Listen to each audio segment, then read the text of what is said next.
Hello, ladies and gentlemen, and welcome to the Shelby TV Sports Special. This is our pregame show for tonight's big-time matchup between the Eisenhower Eagles and the West Bloomfield Lakers. And I'm Tim Meyer along with Stephen MacDonald. And Stephen, the Lakers are 8-1, or 7-1 rather.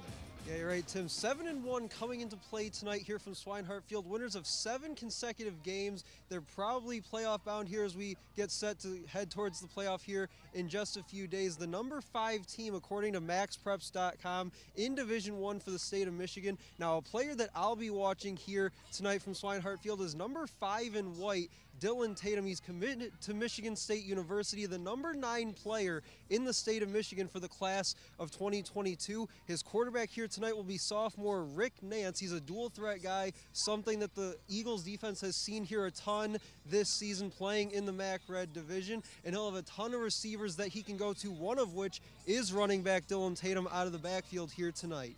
And this Eisenhower Eagle team that is going to face them tonight have faced talent like the Stevenson Titans, the Romeo Bulldogs, the Chippewa Valley Big Red.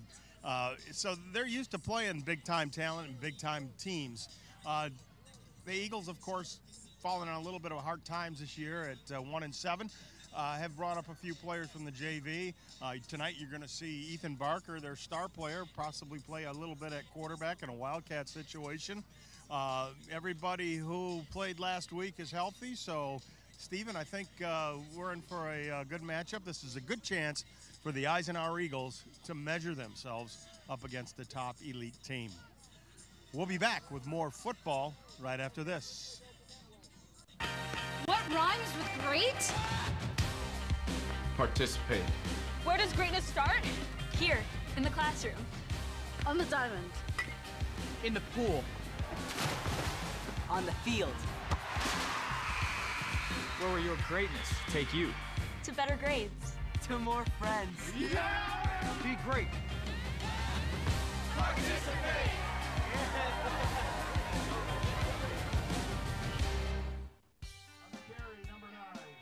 My dad and my grandfather are officials. I've grown up around officials and seeing how much they enjoy being part of the games. As a student athlete, I've always appreciated the people out there who are willing to give back to the kids.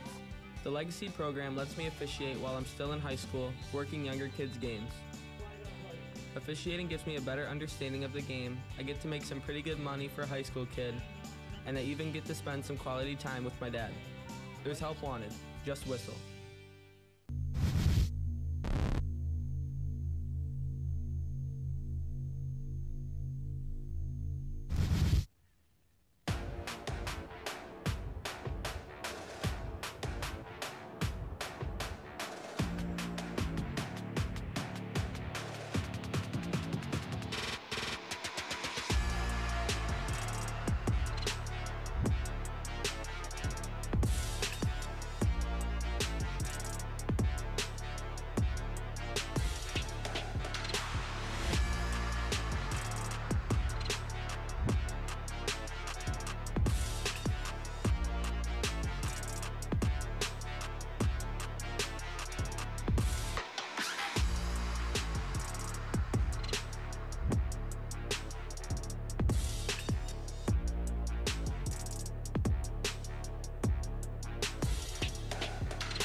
great job. For senior infantry. Hello, ladies and gentlemen, and welcome back to high school football here on Shelby TV. I'm Tim Meyer along with Stephen McDonald, and we got a treat a little bit for you tonight. We're going to see the 7-1 West Bloomfield Lakers, who were state champions last year, against the Eisenhower Eagles, a team falling on a little bit of hard times due to a couple of things, underclassmen playing and injuries to their top players. But we'll see how the Eagles measure themselves, right, Stephen? Yeah, absolutely. I think this will be a great end-of-the-year test for this Eagles squad. Obviously, with their record being what it is, not going to be participating in the postseason here this year. A bit of a rarity for this team and how successful we know that they have been in the past. I would expect them to make it back to the playoffs here in the very near future. But again, a very solid matchup for them here tonight, getting to test themselves against a playoff caliber team, one of the best teams in the state of Michigan at the Division I level in this West Bloomfield Lakers squad, coming in 5th in Division I here tonight, according to MaxPreps.com. They also have several players touting Division I scholarship offers to college, one of them being their star player that I highlighted in the open here tonight, number 5 in white, Dylan Tatum, plays running back on offense. He can line up at receiver as well, but primarily a running back offensively. Also plays defensive back on the defensive side of the ball, has made some plays on that side of the ball as well. So he's a guy that the Eagles will have to account for when he's out there on the field. As you take a look at Tatum there on your screen, committed to the Michigan State Spartans just about a week or two ago. And yeah, this will be, I think, a very solid test for this Eagles team here tonight. And there's the kick, Eisenhower to receive. Bounces at the 20. Picked up there by Cody Raymond, tries to get outside. He got up to the 30-yard line where it'll be 1st and 10 Eisenhower, and it's probably good that the Eagles do start with the football first. This explosive West Bloomfield offense may help them if they can sustain some drives and take some time off the clock. Absolutely, and they get some pretty solid starting field position as we begin our game. Looks like they'll spot it at the 31-yard line, and you said it, Tim, getting that offense on the field early, getting the ball in Preston Crumb's hands, allowing him to go out and make a few plays, get his confidence level up, and really just get the whole confidence of this Eagles team up going into next season. So here we go. We're going to have Preston Crumb at quarterback. In the backfield with him is Ethan Barker. And he is the only back in the backfield. And Crumb fakes right now. He makes a cut, some running room, and then he fumbles the football. Oh boy, West Bloomfield picks it up. Looks like recovered there by number 7, Caden Tucker. But yeah, Crumb was hit. You got to protect that football and can't have turnovers against a team like this. Yeah, just a disastrous first play for the Eagles. Definitely not what you want to have happen. We just talked about getting the ball first. You have a chance to put the ball down the field, maybe put points up on the board to start this game, and that is exactly the opposite of what this Eagles team and offensive coordinator Joe Youngblood wanted to begin this game. And now, on the flip side, you give the Lakers excellent starting field position from your own 40-yard line. So Rick Nance is the quarterback. He fakes it now. He's looking long and deep. And you're going to throw out there. Got a flag down. It's caught and then dropped. Incomplete. Good coverage down there by Eisenhower. But there is a flag on the field. And I think it's going to be a hold. This is in the area of holding as Nance got outside the pocket. Referee giving us the signal. Blake Nelson, the offensive lineman there, have holding on the offense. trying to explain himself to his 10-yard coach. penalty from the spot of the fouls, replay first down. But he tackled. But going back to that play, the Eagles defense, you're not going to see it on this replay from the angle that we're showing, but the Eagles defense on the back end did an excellent job as Barker got in there to break that ball up. They did an excellent job in coverage downfield. The Lakers sent a couple men deep, and they did well on the back end in one-on-one coverage defending that play and forcing Nance to try and extend. First and 10, at 1st and 26. Ball is on West Bloomfield 45. A throw to the sidelines. It's caught out there by number 19, Dwayne Herron. He couldn't turn it upfield. The momentum took him out of bounds up at the 49. So it'll be 2nd down in a whole bunch. And Herring's a guy, a senior wide receiver, one of the players that I kind of mentioned there in the open. Him along with Samaj Morgan and tight end DeAndre Hill are a few of Nance's favorite targets that we'll see here tonight. Here goes number 1, Samaj Morgan, and he tried to turn the corner. He's knocked out of bounds by Eisenhower. It'll be 3rd down, and looks like about 16 yards. You see it here, knocked out there by Policy. Yeah, Morgan, the number 7 player in the state of Michigan for the class of 2023, has offers from Michigan, Eastern Michigan, Central Michigan, and Ole Miss, among others. Nelson again back to throw, and he'll coming. Eagles are coming. He's going to run it. Gets around Policy, close to a 1st down. We'll see where he went out. And that's exactly what Nance can do for you. He'll drop back once everybody makes their way downfield. He sees that opening, so he tucks it and runs. Makes one man miss, and then he's down the sideline. Looks like they ran him out a couple yards short. They mark him 4th and 2. But picks up a big chunk of yardage there on 3rd down and long. West Bloomfield's going to go for it. The ball's on the Eisenhower 36. 4th and 2. We'll see what they dial up here. Going from a Wildcat. And making a cut, and the 1st down is Dylan Tatum. So they go to the Wildcat, pick up the 1st down, and I know Coach Dave Brzezinski's not going to be happy about making it 4th and short when they had him 3rd and long.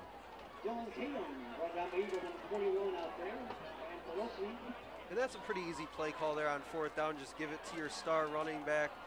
Give him some blockers in front and just push your way ahead for a few yards to pick up that 1st down. Nelson inside handoff and tackle there. Actually a big gain saving tackle by Ethan Barker of Eisenhower. Good chunk of yardage there for West Bloomfield. They get 6 on that play. Yeah, they bring the man in motion. That was Jameer Benjamin.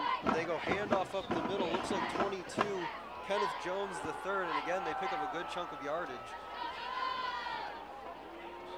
Benjamin again. Eagles look like they got it covered, and they do. Cody Raymond had him back there. Now the ball's out. Fumbled out of bounds. And a big break for the Lakers there. This time they bring Cody Raymond Benjamin in motion. This time they hand it off to him instead of the fake, and just getting that hand in there, punching that ball out cleanly. Just couldn't get to it until it fell out of bounds. That's 3rd down and 2. The Lakers are going to go with the Wildcat again. Tatum, their best athlete, is back there to receive the football from the center.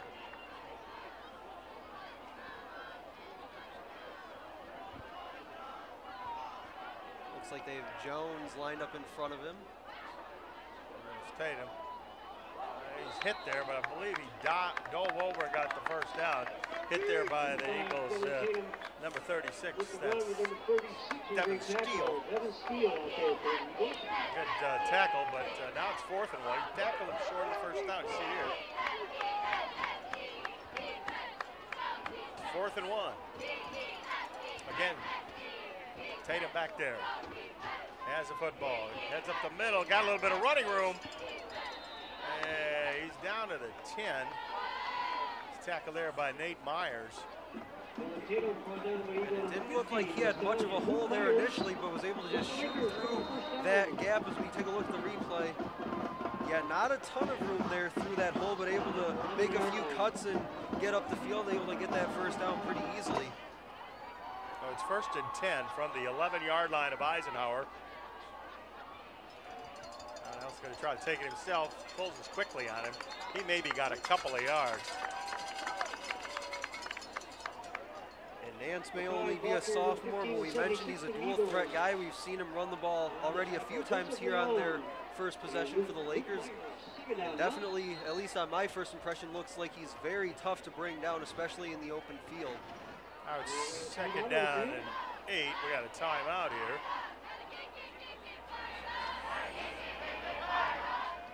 Waiting for the referee's signal. He really didn't indicate who the timeout was for. I mean, they bring Dylan Tatum in on the Wildcat, but Nance is a threat to run as well. He's just, I think, as much of a threat. Plus he can throw, so see what they do. Going to roll him out or what? 2nd and 8. Ball's on the Eagle 9. Nance. Handoff there to number 22, Ken Jones, and Ken Jones is stopped at the 4-yard line. Good tackle there by the Eagles. They close that hole pretty quickly. Polisi's in there. I believe that was Cardamone coming in and undercutting him. It'll be 3rd down and 3. Ball is on the Eagle 4. They only have to get to the 1-yard line. They'll have a 1st down. Nance again to Jones. I don't think he got too much, and maybe back to the original line of scrimmage, and no gain on that play. It'll be 4th down. Eagles, as we get a look at that replay, didn't get much push by the Lakers offensive line. Eagles did well crashing in, as you saw that player come off the edge and make that tackle initially. And again, as you said, Tim, maybe got back to the line of scrimmage. Oh, here's Dylan Tatum again from the Wildcat. 4th down. 3 to go. He's got it. Hole closes for him, and he's not in yet. They don't know signal from the officials. It is a 1st down. You got the 1st down, so it'll be 1st and goal from the 1. You see the Eagles bunch it up there, but. And Tim, one thing you mentioned to us in pregame was the idea that we would see Ethan Barker lined up in the Wildcat for the Eagles, but so far we've seen Tatum quite a bit in the Wildcat for these Lakers. And into the end zone for the touchdown goes Dylan Tatum. The Lakers strike first with 6:44 left to go in the 1st quarter. And really not much to that drive. The Eagles probably lost that drive when they didn't stop on 3rd and long. Yeah, pretty easy touchdown here. Just pad on a hat, push the guy across from you back into the end zone, let Tatum just make that one little jump cut there around the line of scrimmage, and he's into the end zone untouched. But yeah, you're right, Tim. Pretty easy first possession for the Lakers. They get that turnover on the first play by Preston Crum, take the ball down the field. And that was really just a drive where they wanted to establish the line of scrimmage. They wanted to run the football a lot with guys like Tatum. Kenneth Jones got a few carries. Jameer Benjamin got one as well. They did try to throw that deep ball down the sideline as Nance extended that play, but it was called back due to a holding. But the Lakers know, it seems, what they want to do here against the Eagles defense, and that's try to run the football as much as they can. Tatum, he sees a little bit of an opening, and I mean, if that ball was on their own 20 and he tried that, I mean, it would be no gain. But he just needed a yard, and he got into the end zone, and West Bloomfield gets on the board first. Not actually a bad drive for the Eisenhower Eagle defense, as they almost came up with a football as the ball was punched out of, I believe it was Nance's hand, and almost got the football back, but they have to sustain the drive. You can't fumble on your first play from scrimmage and expect to beat these guys or even be close. One thing we talked about from the very opening kickoff was the test that this game presents for this young Eagles team. They're not going to make the playoffs this year, but this essentially for them is a playoff game against West Bloomfield. So a great judge of what this team can be in the years to come with this squad. And for me, on that opening possession offensively, they failed that first test by fumbling on their first play. Now here comes the next test. How can you respond down 7-0 here?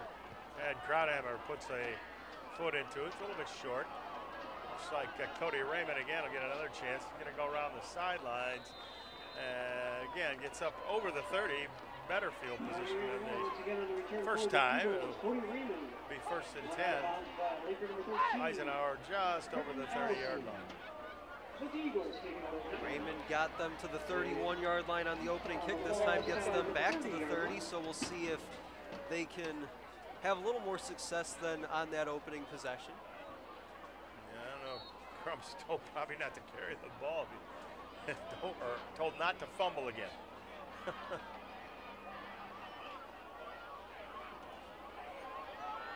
Man in motion as Barker makes a cut to the 20 or 35 down to the 40 and a first down for Eisenhower.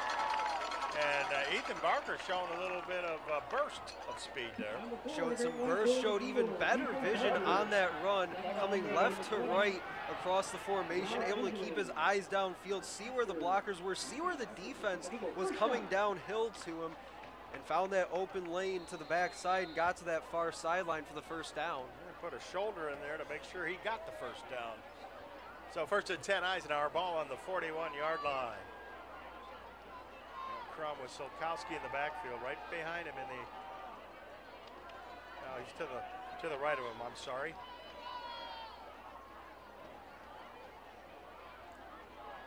Crum back to throw, fires out, and passes way off to Barker, goes incomplete. Looks like B.J. Rankin in coverage for the Lakers. Just an easy pitch and catch on a quick out there to the far sideline. Just unable to complete it as he saw Rankin coming downhill towards, I think that was Ethan Barker, so had to throw that ball up and to the outside a little bit to avoid having it intercepted, but just a little too far outside of Barker. There we go, second down and 10 from the 41-yard line of Eisenhower.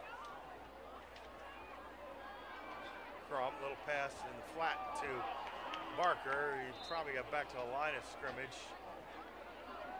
Looks like it. He's tackled there by West Bloomfield number 15, Joseph Clark, and a couple of his defensive mates. Clark over the top there. And number 11, Brandon Davis Swain, the sophomore defensive end, does an excellent job of turning the runner back inside there. Looked like he wanted to take it outside, had to stop and cut it back up to the inside, and that's where the Lakers were able to rally to the football and make the tackle.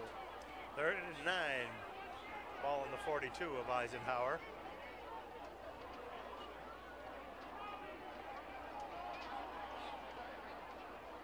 Bloomfield comes. Crum gets out of it, throws to Barker, and he's got the first down. Tackle there by number 24, Bryce Rowe, but not till Barker gets the first down. And that's the maturation of a young quarterback. Crum, just a sophomore, but he's played a lot of football here in the early part of his Eagles career. And that's the kind of play that you want to see out of an upperclassman quarterback, where he keeps his eyes downfield, looks for the open man, the pocket's collapsing, but he steps up, he doesn't panic, and he makes that throw for the first down on 3rd and 9. So it's 1st and 10 Eagles, ball on the West Bloomfield 48-yard line. 4:47 left to play here in the first quarter.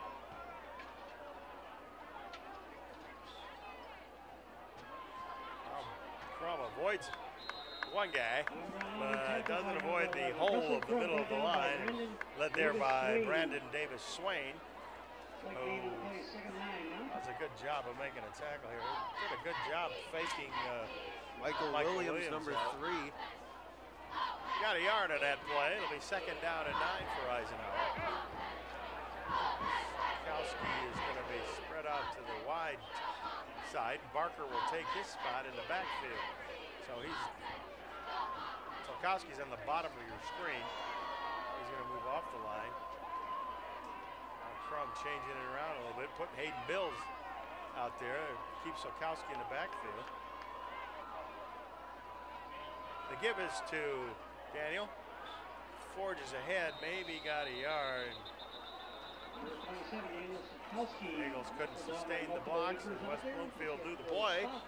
So you had a whole bunch of white jerseys over there, maybe a yard for Solkowski. Yeah, looks like the Eagles and Joe Youngblood changed the play at the line of scrimmage once they saw how the Lakers were lined up defensively, but looks like the change in play didn't help the Eagles too much there on 2nd down. Well, it's 3rd down and 8. Ball's on the West Bloomfield 46-yard line. Crum in the shotgun. West Bloomfield showing blitz. Here they come. They give it the outside to Daniel Solkowski. It's over the 40. Got the first down and out of bounds at the 35-yard line. Goes Daniel Solkowski. And that may have been a change of play. Well, I don't know about a change of play, but it was definitely a broken play. The snap was bobbled by Crum right there. He started backpedaling before he had it, so had to secure it real fast and bring it down for Solkowski. And Solkowski just absolutely electric to the sideline once he got the ball in his hands. Did not look back, just head downfield as fast as he could towards the near sideline and made sure he got enough for that first down. So it's a first down for the Eagles at the 35 of West Bloomfield. And this is exactly what the Eagles offense needed. Converted a 3rd down and 9, now a 3rd down and 8 to stay on the field. From being watched, now he's going to throw it over the top. Barker's trying to get down there, and his progress was impeded by Caden Tucker, number 7. And I think he drew the penalty. Yeah, and an excellent pump fake by Crum there. Yeah, pass interference on the defense. It's a 15-yard penalty, first down. And that pump fake is what drew the penalty against Caden Tucker. He makes that fake, and then the receiver starts to head towards the corner of the end zone, towards that pylon, and once he did, Tucker had nothing he could do except hold on and make sure he didn't get beat deep. Now here we go, 1st and 10 for Eisenhower. Ball is on the West Bloomfield 20-yard line. Still in the first quarter here. Has Sokowski in the backfield. You're going to run that option. You're going to pitch it out to Sokowski. He tries to get to the outside, and he's going to lose a few yards as it looked like West Bloomfield had that covered pretty good. Yeah, well read by the defensive front for the Lakers. You see a couple missed blocks there by the Eagles offensive line, allowed the Lakers to leak into the backfield basically at the pitch by Crum, and you said it, Tim, they blew that play up really before it got started.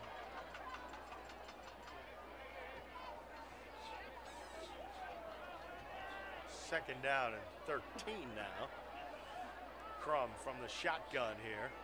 Ball's back to the 23-yard line of West Bloomfield. Lakers had one man deep at safety. There's Barker's got it. He's down over the 15, close to a first down. Might be a couple yards short. He will be.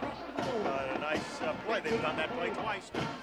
And when you have that single deep safety like the Lakers did there, you put your corners in one-on-one coverage there. They find Barker working against Caden Tucker, who was called for the pass interference just a few plays ago. That's a matchup they seem to like so far in the early going.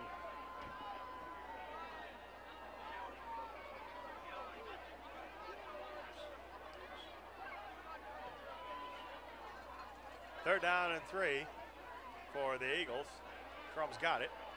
He's looking. He's going to fire over there and unable. I think that was intended for Damasi. Let's see. Who was that intended for? Hayden Bills. Rush. Not the best pass. Hayden Bills was the intended receiver. It's going to be 4th down. The Eagles will bring on Julian Lee, the senior kicker, to attempt what will be a 30-yard field goal with 55 seconds left to play here in the first quarter.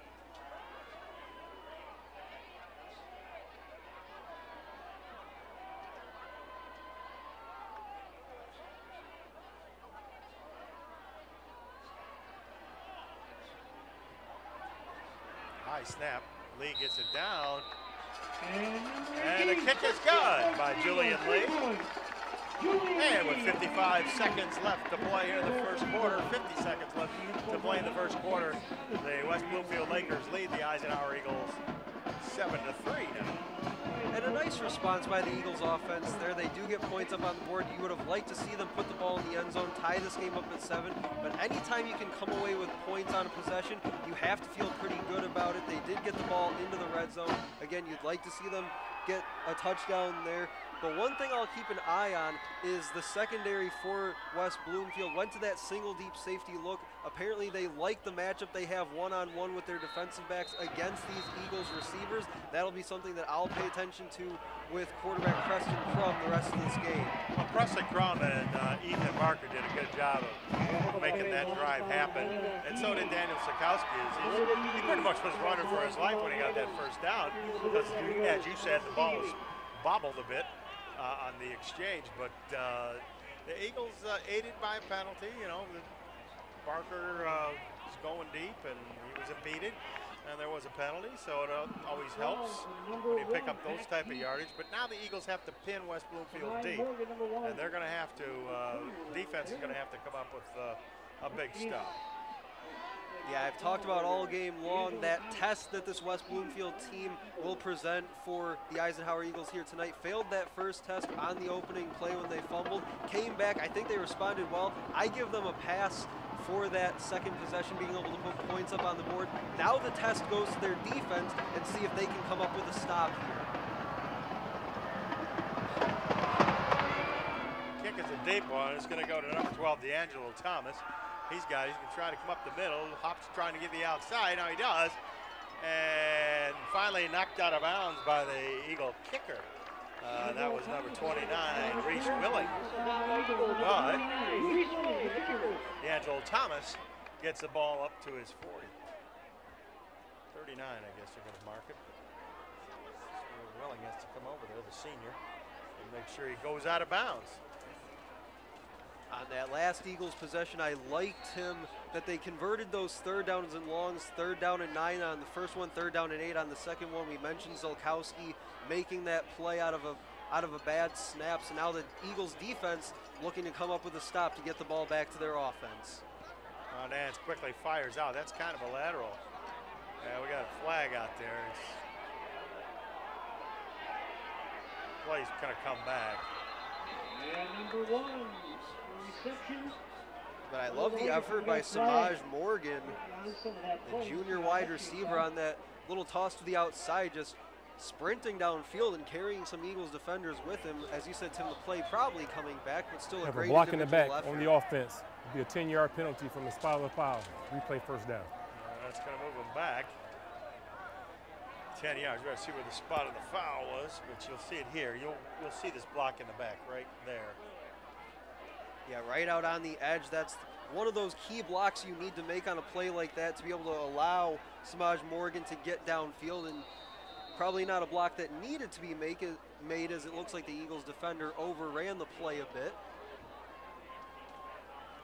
And again, a big test for the Eagles defense as the Lakers well behind the sticks.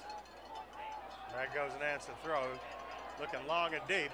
Got a man down there, but the pass is way off. It was intended for DeAndre Hill, but the pass was a little bit off. Hill really didn't have a chance to catch it. And Hill is a big body receiver, plays tight end for the Lakers, 6'4", 210. The tight end is, and you see on the deep ball, the Eagles again doing well on the back end to defend one-on-one. Looks like they had a little bit of help on Hill there. Also had 2 receivers, looks like running the same route for the Lakers, as number 19, Dwayne Herring, was also in the area. There goes Nance, back to throw, fires out there, caught out there. And Samaj Morgan, he gets all the way up past the 40, up to the 45-yard line it goes, where it'll be 3rd down. And 4 yards, that's going to be the end of the first quarter. You see Samaj Morgan made the last play of that quarter. The score, West Bloomfield 7 and Eisenhower 3. Stephen, a little bit closer than we thought it was going to be. Yeah, so far pretty tight game. The Eagles did well to respond offensively following that first snap fumble by Preston Crum. I think now the defense needs their chance to step up and make a play, as the offense responded with that field goal drive just a few minutes ago. Now the Eagles defense, with 3rd and 4 to start the second quarter, has a chance to get that stop, get off the field, and get the ball back to their offense with a chance to at least get a few more points on the board to make it a closer game, if not take the lead. Let's see here, they first got to get on the right side of the field. Now we're set to go here to begin the second quarter. 3rd and 4. Nance fakes a pass and then runs it. He's stopped there by the Eagles. Undercutting him is number 71 for Eisenhower, Tom Judkins. But not before Nance picks up the first down to the Eisenhower 49. And that's a great play call by the Lakers on 3rd down and 4 to get the first down. They've run a play similar to that to Samaj Morgan, just throwing that ball out wide, letting him go make a play. This time they fake it to him and have Nance tuck it and run for the first down. Excellent play call. Nance now, he wants to go deep. Looking back there, it's picked off. Then it cut him off.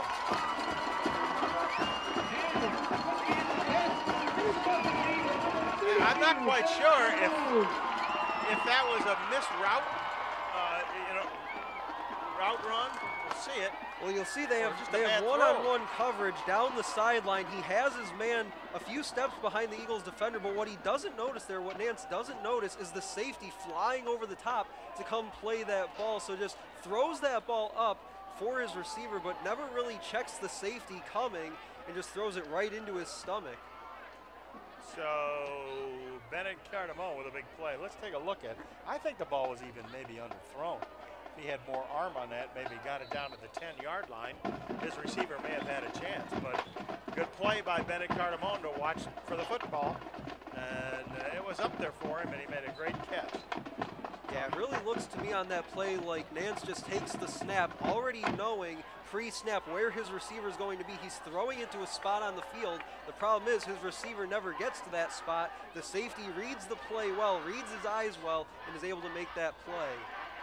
Barker's in motion. He's got a pitch, a very dangerous pitch, but he is not going to go anywhere. It's like West Bloomfield knew that play was coming.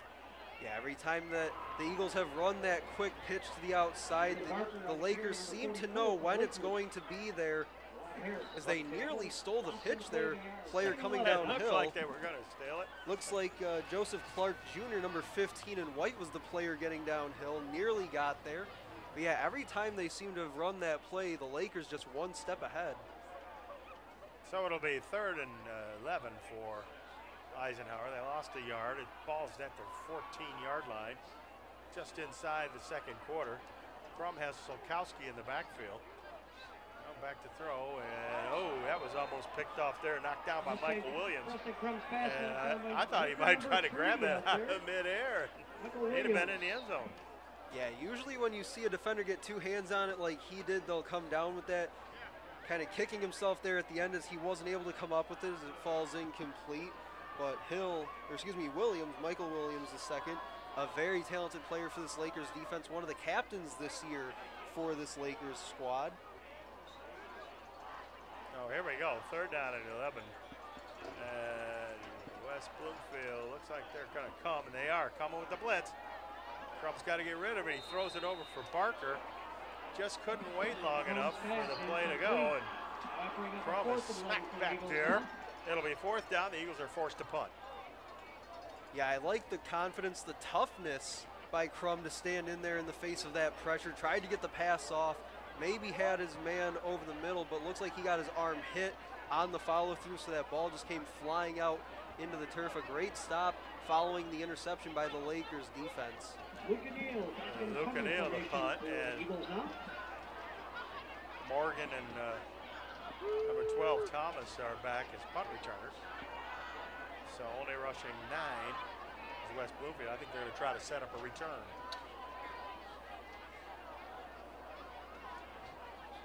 Neal's got it. Puts a foot into it, a little wobbly. And it's going to bounce at the 40. Takes an Eisenhower bounce to the 45-yard line. Not O'Neill's best effort, but at least he got it out of there with the ball being punted out of his own end zone. It makes it a little bit difficult and puts a little more pressure on you. Absolutely, and now the Eagles defense playing with a bit of confidence after that turnover. They'll step back out on the field against Rick Nance, the sophomore quarterback, see if they possibly got in his head a bit with that last interception. I think it may see a steady diet of handoffs here. Looks like they'll send 3 receivers to the bottom of the formation, one of which is DeAndre Hill, that big tight end there in the slot. Oh, Nance got to fire away. He throws to the sideline. Caught out there, a little timing play caught by Morgan. Where are they going to mark him? He got maybe a couple yards. It was a long throw for 2 yards. Yeah, just one of those plays where you want your quarterback to play pitch and catch with his receiver. Not necessarily a big gainer, as you said, Tim, but just one where he completes it, helps him get his confidence back following the interception, and now they can play ahead of the downs, 2nd and 8.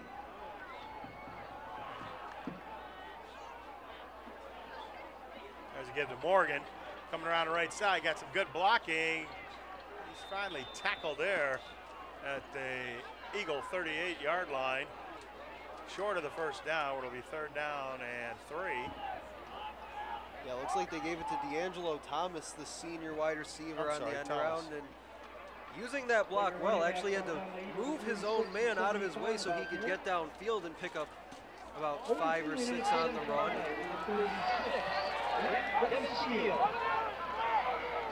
Oh, here we go. 3rd down and 3 from the 38-yard line of Eisenhower. Big to Thomas. Now they give it to big number 22, Kenton Jones, and Jones gets a 1st down as he goes up to the Eagle 32-yard line. Yeah, bring that man in motion again, just like they did on the last play. This time they fake it to him, go handoff up the middle to Kenneth Jones III, and he's able to get the 1st down, just plowing his way ahead.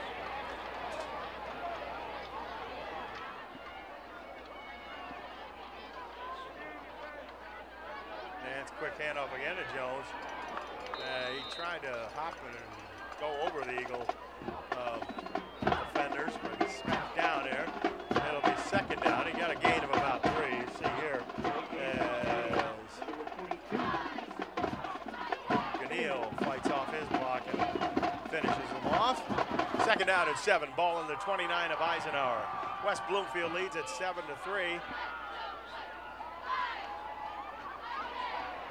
And caught in the backfield and dropped is number 22, Ken Jones.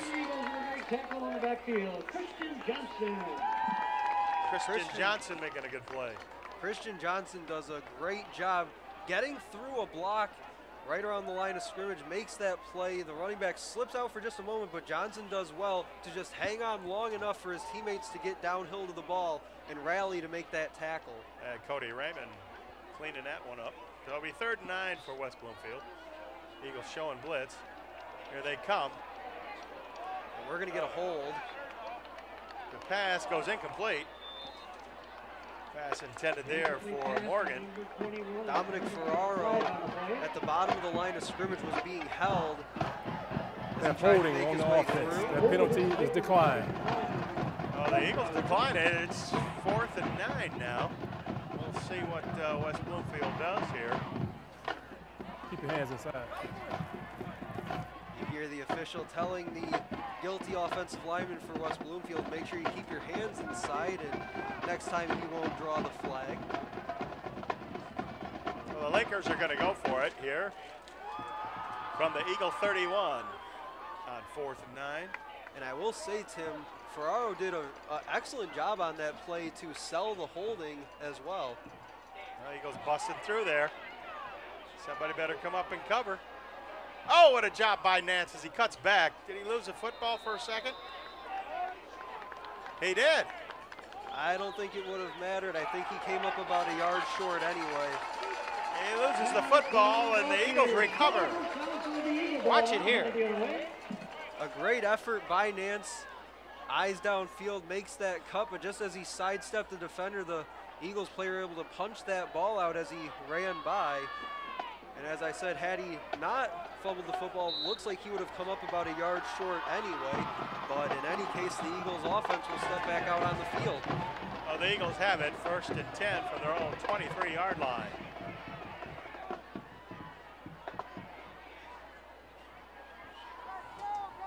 Andrew Krasinski there taking a short break. Now he's back in the Eisenhower lineup.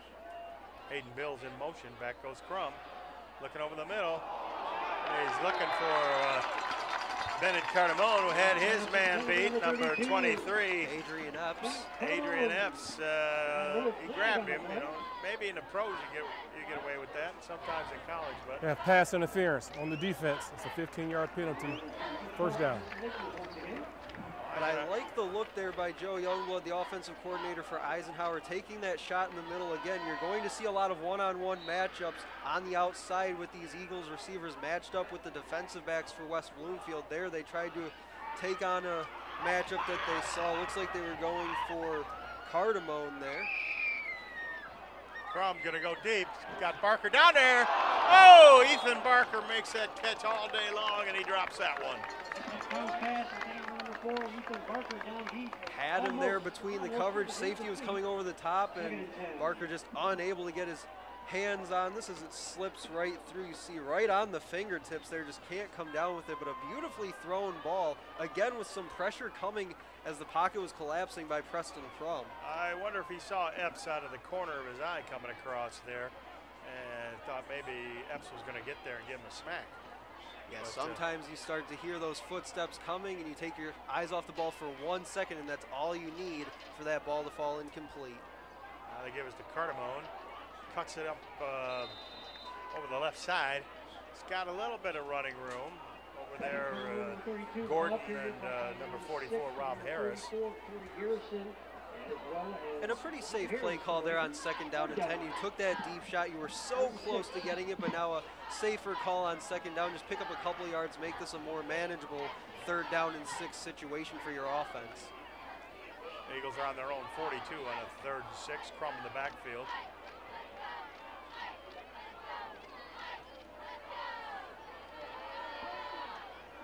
He's looking over the defense.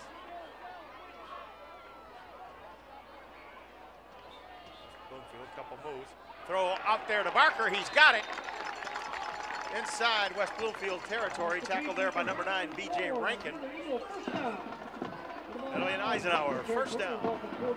B.J. Rankin, one of their better defensive players in the secondary, going one-on-one with Barker there. And what a throw by Preston Crum to the outside. Just an absolute rope from the sophomore quarterback to move the chains on 3rd and 6. Did a good job to hang in there. The West Bloomfield Laker rush was coming, and Crum hung in there pretty good. Yeah, something I've been very impressed with him all night with Crum is his ability to just stand in there in the face of the pressure. Took a long look at their defense on 3rd down and found the matchup that he liked. Was Crum running the option. He's just going to take it himself because the big number 11, Brandon Davis Swain, was there to pick off any pitch play he would have made to Barker. And he got back to the line of scrimmage. It'll be 2nd down.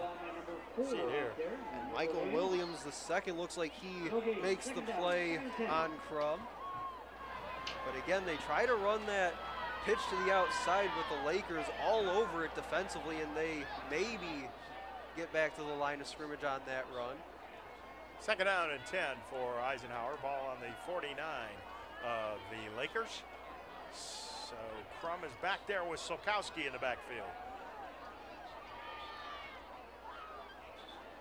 Back to go. Gets good protection. Throws it over the head of Barker, and then Barker is dropped by B.J. Rankin. But I don't know, they had a couple of guys in there. DeMassey was also in the area, number 19 for the Eagles, but I think maybe just overthrow, or was he looking for DeMassey? I don't think DeMassey should have been there, or Barker shouldn't have been there. One of the two. Two receivers in the same area, not good.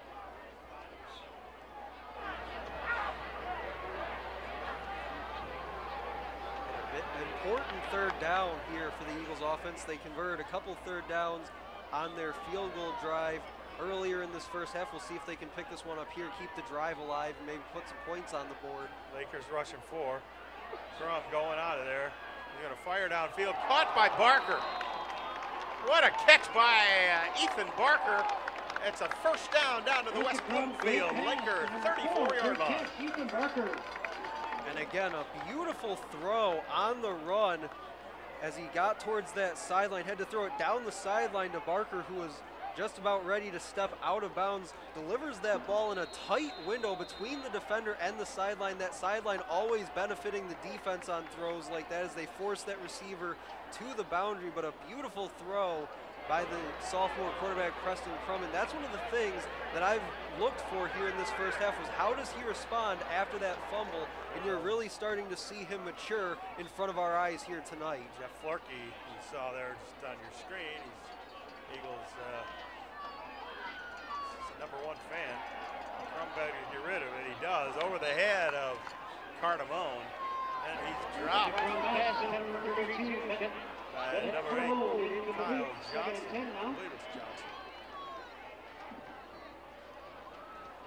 Yeah, and he had his receiver coming free towards the near sideline, but was rushed on the throw by the pressure presented by Kyle Johnson off that edge.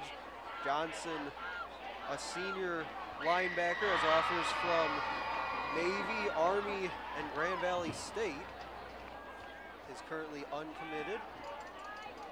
So here we go, 2nd down and 10. Ball on the 34 of West Bloomfield. Crum in the backfield with Sokowski back there.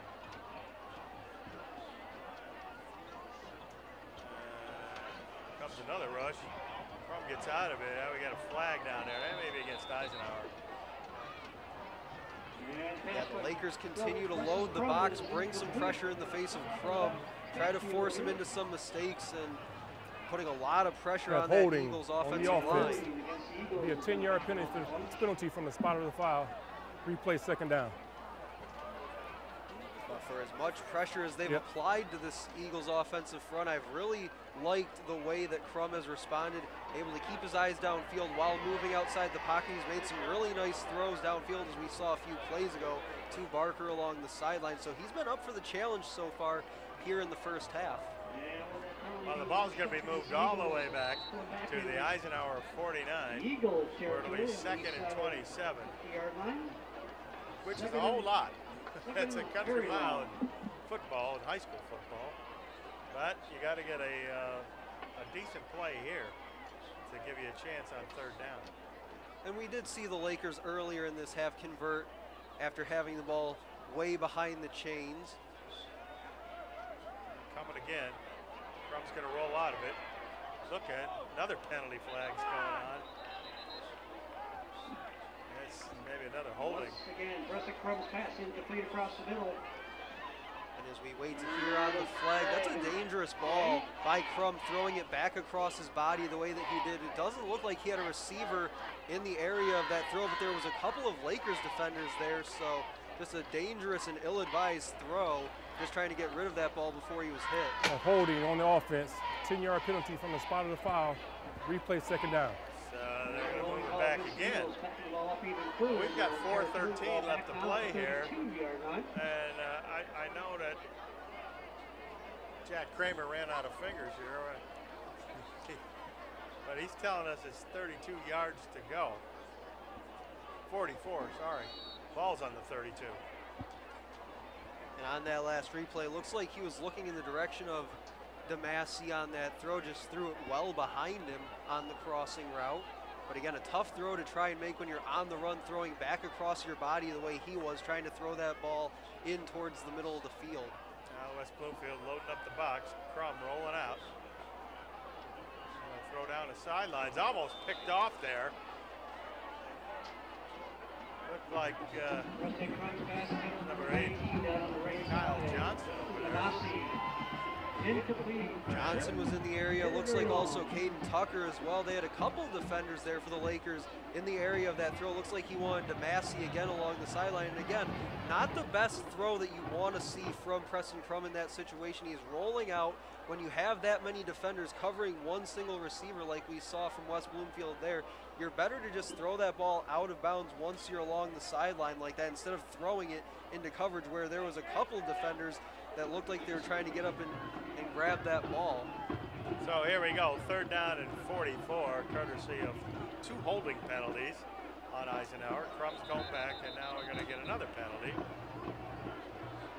I believe that's going to be a legal procedure, and it stops the clock. And you don't want to stop the clock against these guys. A dead ball, false start on the offense. It's a 5-yard penalty, still 3rd down. Yeah, there's 2 things that these penalties right now for the Eagles are doing. One, as you said, Tim, is that it's stopping the clock with 4:04 to go here in the first half. Both teams still have all 3 of their timeouts to work with, but it's also pushing you further and further back down the field. So now when you have to go to punt here in a couple plays, you're just giving the Lakers much better field position to work with than if you were even, let's say, at midfield on 3rd down here. Hand off to Bennett Cardamone. He's got a little bit of running room, makes a couple of moves. He'll get it up to the Eisenhower, looks like the 37, 38-yard line. And then the Eagles will punt there. A little bit better punting position for Eisenhower. Yeah, they do get some of that yardage back, but there was way too much yardage that they needed to get back for that 1st down to really make much of a difference here on 4th down, but it does give them some breathing room. They can try to flip the field a bit. And on that 3rd down and 40-something, yards to go. That was just a 44. play Got 11 yards. where you hand the ball off and really just see what the running back's 40-yard dash time is. Neal. Decent snap. Puts a wobbler into it. And it's going to wobble, wobble, wobble. Roll for Eisenhower into the West Bloomfield. 32-yard line. And that's where they will start their drive here with 3:09 left to play in the second quarter. They lead it 7-3, and the key thing is going to be, can the Eisenhower Eagles keep them off the scoreboard before halftime?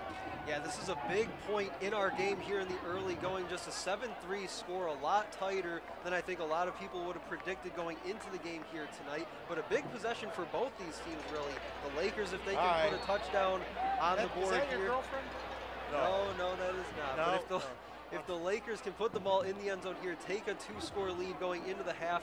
On the other side, the Eagles, if they can get a stop here, they do have 3 timeouts to work with if they can get the ball back to their offense. Now Nance back to throw. He's got a bunch of people out there deep. Neal chase him. Now he's going to fire it up there. Oh! He had his man, and right through the hands of number 19, Dwayne Herring. Man, that was a good throw. It was a good throw, a little bit of a dangerous throw. Again, something that I mentioned with Crum not that long ago, throwing it back across the field like that. He's backpedaling towards that sideline. He's off balance trying to make that throw into the middle of the field where Herring was, but he had a couple of Eagles defenders converging on him to go make the play on the ball, and as that ball split through his hands, that was a dangerous ball that the Eagles could have intercepted on the rebound. Yeah, Dan Davis was back there, Daniel, number 86. Again, Nance back to throw. He's being rushed hard now. He throws over the middle. Now he's got his man caught out there by Samaj Morgan. It's going to be a first down, and he keeps fighting, and then the Eagles tackle him, and now we got a penalty flag. That's likely going to be against Eisenhower after the play. The whistle blew, and a couple defenders threw Samaj Morgan to the ground. But one thing I saw on that catch by Morgan, the Eagles defenders look like they believe they can rip the ball out of these Lakers receivers' hands as they held him up trying to punch that ball free there at the end, which is a little too much after the whistle, and that's going to bring out the flag. Unsportsmanlike on the defense. It's 15 yards penalty added to the end of the play. Oh, that's a first killer. Down. That's a killer. It looked like Nate Myers was the guilty party here. We'll see here as Nance throws it down there. And Morgan just looking like he's going to get hit. There's Raymond, Policy. And when he's down, watch number 15 come in there. And he adds a little extra umphy. Looks like they're going to go empty here on this first down play, ball at the 40. Nance, quick pass. Caught out there by Samaj Morgan, and he's going to go all the way for the touchdown. And Rick Nance, pass complete to number 1, Samaj Morgan. He breaks a few tackles. And an excellent play, an excellent throw by the quarterback on that play, Rick Nance. Throwing that ball just upfield. If you throw that ball behind him, he has to go back and try and turn his body to it. Can't see the blockers in front of him, see where those defenders are coming from. So he gets it out in front of him, allows him to have his eyes downfield, see those blocks, see the defenders, find the open room, and gets down that sideline, makes a man miss, and he's in the end zone for the touchdown. And that's what we talked about at the start of this possession. They go up by 2 scores if they can put the ball in the end zone. Eagles on the other side trying to stop them and get the ball back for their offense, and the Lakers able to get that touchdown. Groundhammer comes on for West Bloomfield. I'm sorry, Justin and Ward. The kick number 85. And Justin the kick Ward is good for good. the extra point. And our scoreboard See it here. reads the Lakers It looks like a missed and tackle out 3. there, too. Football fans at halftime are gonna There, sort of a A couple half missed tackles there as he makes his way downfield. Looks like Ferraro was one of those 48 for the Eagles defense.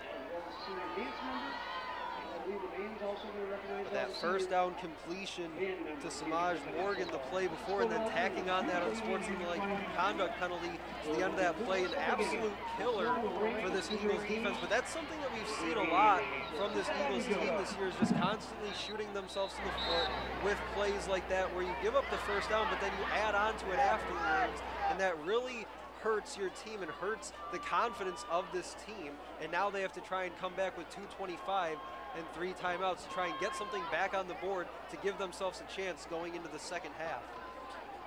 And Krauthammer's going to come on. We'll see. He's kicked it short against Eisenhower. Yeah, we've seen a couple returns. Three kicks that he's had have been short. He's a left footer, but I noticed that they replaced Cody Raymond out there. Put in Cardamone. This kick isn't too bad. Letting it bounce there. Better pick it up.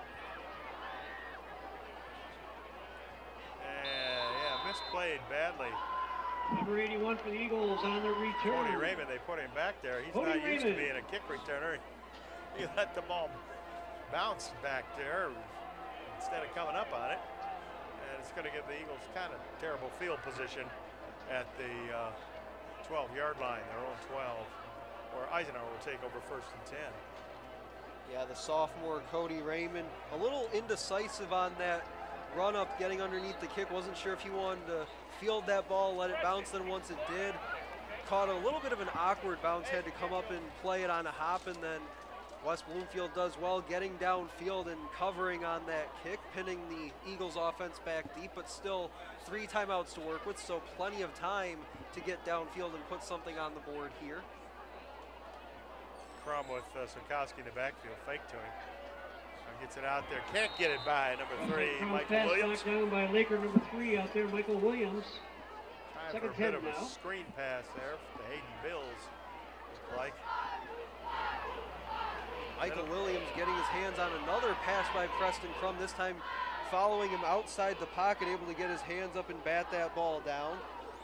The number 14 player in the class of 2022 in the state of Michigan holds 16 offers currently, including Michigan and Michigan State among a few others. Oh, here we go. Going to be 2nd down and 10. Crum, quick handoff there. Nice cut by Bennett Cardamone. He makes a couple of moves, got the 1st down. He's up to the Eagle 32-yard line. Great run by number 32, Bennett Cardamone. Maybe that helps get this Eagles offense going a little bit in the final stages of this first half. Cardamone makes a couple nice cuts, makes a man miss, and just runs over that last defender to push forward for a few extra yards. Looks like he ran over Adrian Epps, the junior defensive back. Now we're under 2 minutes to play, so the true 2-minute drill here. The Eagles got to hurry it up. Crum to Barker over the middle, and he's planted there. Planted really hard by number 6, Corey Gordon. Pass is complete to number 4, Ethan Barker, tackled out there by Laker number 6, Corey Garrison. Yeah, Corey Garrison, the senior linebacker, 5'11", 185, and he put all 185 into Barker on that tackle. Just plants him after a short gain of, looks like they'll give him 4 on the play, so they'll give him forward progress at where he initially made the catch at, not where he was tackled back to. Pass out there. Don't know who that was for. If that was for number 85 Temple or Cardamone out there. So it's 3rd down and 6 yards for the Eagles. Looks like they wanted Temple down the sideline on a little fly route to the boundary, but never was able to get downfield quick enough, and that throw just well out in front of him. So a bit of a timing issue there on the throw. Oh, here we go. It's going to be 3rd and 6. Ball's on the 36-yard line. Showing blitz are the Lakers. They pull down out of it. Here they come. Crum gets rid of it. Brought down hard by Michael Williams, but it'll be 4th down for Eisenhower. They'll have to punt with minute 7 left to play here in the first half. Michael Williams, the second, starting to live in the backfield for the Eagles a little bit here in the final few minutes of the second half. We've seen him already bat a few balls down at the line of scrimmage. This time, able to get on the shoulder pads of Preston Crum, but unable to bring him down before he got rid of that ball. O'Neal will come out and punt. He's standing at his own 20-yard line. Yeah, he hasn't had the greatest day punting, but give it a shot now. It's a line drive. Bounces, it bounces. Finally picked up there by number 23, Adrian Epps. He's got a little bit of running room down the right side. Finally pushed out of bounds, but not before he gets into Eisenhower Eagle territory at the 46-yard line. Adrian Epps. Epps showing some speed as he picked up that ball and headed towards the sideline. Had a couple blocks in front of him, and you see there, throws a block. Not a block in the back, never really engages with the block there. Just got enough of him to give Epps some room to head to the sideline. So they'll have excellent field position with 55 seconds to go and still 3 timeouts to play with. Well, here we go. And, we'll see what West Bloomfield does, if they'll keep it on the ground, 55 seconds left, or if they're going to go for it. They got trips to the top of the screen. It looks like they're going to do it. Here, Nance fires over the middle, got his man caught out there by Morgan. And we got some penalty flags flying. I don't know. Morgan's going to go all the way for the touchdown. And number 1 with the completion and first down. We got multiple great job by on the Samaj field. Morgan to We'll keep running with no whistles. They threw the flags. Looks like they'll get a face mask against the Eagles defense. Morgan caught that ball, and as he made his way up the field, you saw his head jerk back really fast as a Eagles hand looks like he got across his helmet. So this should stand it's gonna as count. a touchdown. I think it's going to count. 5-yard face mask on the defense, half the distance on the extra point try. Touchdown. What is the touchdown, West Bloomfield? And what a throw by Rick Nance, the sophomore quarterback. Absolutely ripped that ball over the middle, as you see us on the screen there. And again, a nice job by Samaj Morgan to keep running after making that grab. Drew the penalty, didn't hear a whistle, so the play's obviously not over, and he made his way to the end zone. Oh, here comes number 85, Justin Ward on. Kick the extra point. Kicks it up, and it's good. So with 42 seconds left to play here in the first half, West Bloomfield leads it 31-3. I wonder what's going on with Mr. Steele there. Having his ankle, looks like, looked at. As we get another look at that catch by by Morgan. Yeah, you see that hand comes in right there. Looks like, I think it's, I don't know. I don't know that that's. Looks like Ryan Polisi, 21, not 27, but 21. That looks like he might have got a finger or two across that face mask, just gave it a slight little tug, just enough to get the flag out from the referee. But what a response here in the late stages of this first half. 2 touchdowns by the Lakers offense in the last few minutes as we get set to honor some seniors here at halftime. Goes up a nice catch, high pointing that ball. Again, you see that head jerk back on the grab by Polisi. Hole there, you know, they got that little hole for your ear. That looks like he might have got that. Or usually there's a little bit of space between the helmet and the face mask. Might have got his finger caught right in that little separation between the helmet and the face mask, but again, just enough to bring out that flag. But again, a nice response by the Lakers. Eagles were keeping it close for much of the first half, but in the last 4 minutes or so, we've seen the Lakers now score twice and open up a 21-3 lead. And they're going to get the football back to start the second half, so the Eagles are going to have to clamp it up pretty good.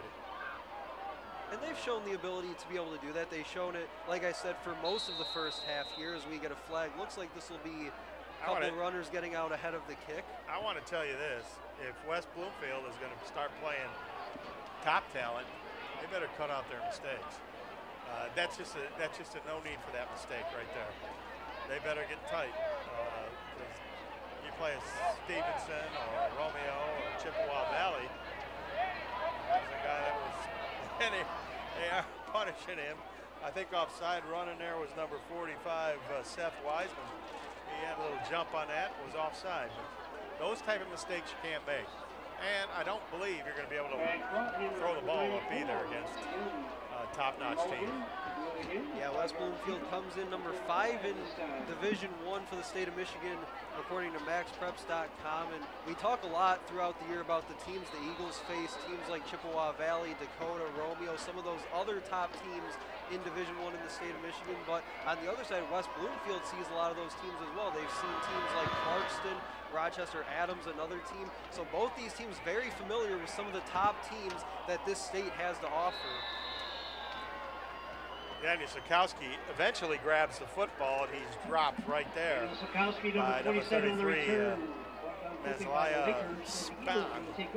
But going back to your point, Tim, about needing to clean up some of these mistakes, I do have to agree with you. Not the perfect half for these Lakers here in the first half. They've definitely made a few mistakes, including that offsides penalty on the kickoff. They'll need to clean that up come playoff time here in about a week or so, in the state of Michigan. But I do think they will be more than a player in these state playoffs again here this year, coming off a championship season a year ago.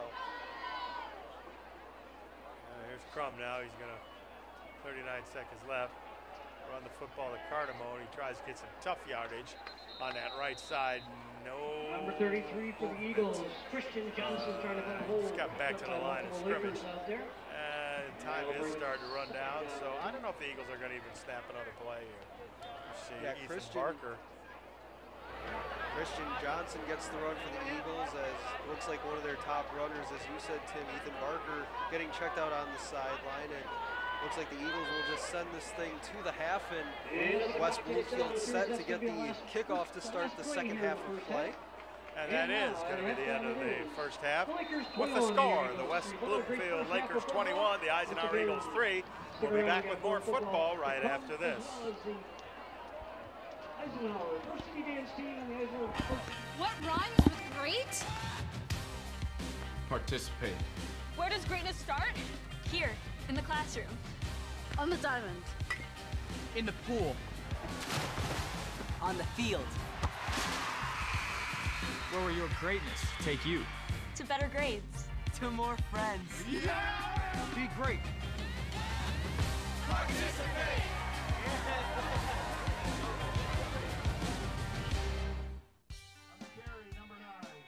My dad and my grandfather are officials. I've grown up around officials and seeing how much they enjoy being part of the games. As a student athlete, I've always appreciated the people out there who are willing to give back to the kids. The Legacy program lets me officiate while I'm still in high school, working younger kids' games. Officiating gives me a better understanding of the game. I get to make some pretty good money for a high school kid, and I even get to spend some quality time with my dad. There's help wanted. Just whistle. Michigan State, and for her career, she's undecided this month. Carly Mucciolo. Our next cheerleader senior is Emily Holt. Emily's with her parents, Kelly and Keith Hoyt. She is intending to go to Grand Valley State as well and study early childhood education. Emily Hoyt. Next up, we got Genevieve Frechette. She's with her parents, Amy and Mark Frechette. She also intends to attend Grand Valley State with a career in biomedical science.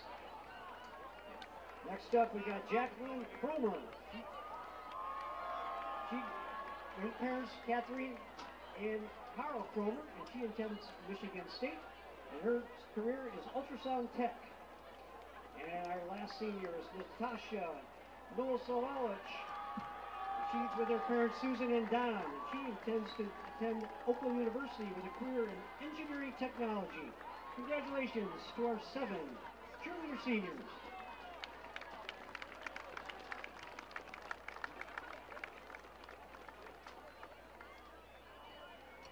And now, let's acknowledge before the dance begins our 8 seniors on the dance team. Senior captain, Julia Lepore. Senior captain, Kennedy Butterfield. Senior captain, Molly Youngblood. Senior, Emma Dewhurst. Senior, Alexandra Husky. Senior, Karina Boucher. Senior, Lucy Schrimmel. And senior, Juliana Piccinini. Congratulations, girls. And now your Eisenhower Varsity Dance Team.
Ladies and gentlemen, now entering the field is a 135-member Pride of Eisenhower High School, the 2021 Eisenhower Marching Eagles. The Eisenhower Marching Eagles are under the direction of Mr. Jonathan Carruthers with the assistance of Mrs. Alonda Parker. The Marching Eagles are under the field direction of drum majors Madison Bellman, Lauren Petterly, and Isabella Bisnaugh. Field commanders are Ethan Delbeck, Frankie Mortellaro, and Rosie Sariaco. Our color guard captain is Danielle Carlisi. Do memories contribute to your dreams, or do your dreams make your memories? The Marching Eagles think it's a little of both. Your memories contribute to your dreams. They motivate you. They push you to be the best you can be. But also, as you reach your goals, the peace that you feel contributes to your sense of well-being and pleasant dreams. Tonight, we invite you on this musical journey of memories and dreams. Drum majors, is your band ready?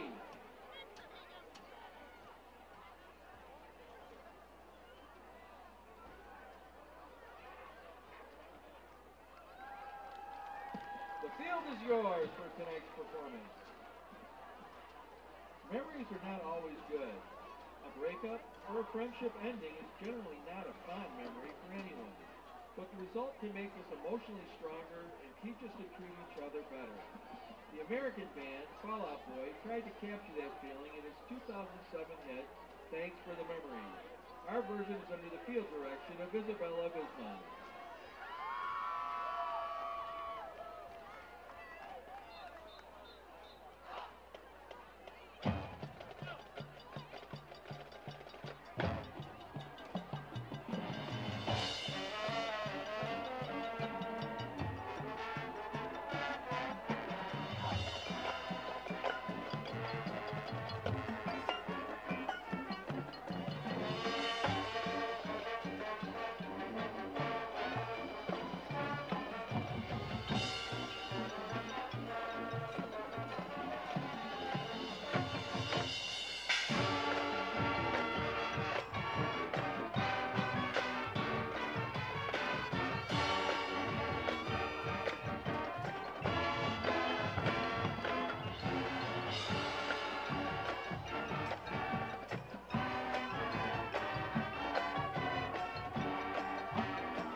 As our students know, September came with the anticipation of realizing their dreams during the start of another school year. New experiences, new classes, new teachers, and new friends. It's a time of celebration. The song September has been called the happiest sounding song ever made. Our version of this 1978 hit from Earth, Wind, and Fire is under the direction of Madison Bellman and features brass players Divya Bartley, Rosie Sariaco, Alex Cholek, Molly Tepper, Celeste Hall, Sarah Weir, and Jonathan Kenward, along with the award-winning Eisenhower pit and drumline.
To recognize the senior members in the Marching Eagles and their dedication to the band over the years. Whether they were in marching band for 1, 2, 3, or 4 years, we are so thankful for their commitment and the legacy they leave behind. These students have shown tremendous perseverance, and we wish them the best in their future.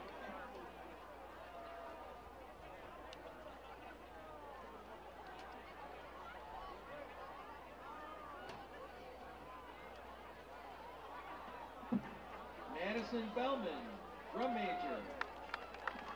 Anna Bernardi, clarinet section leader.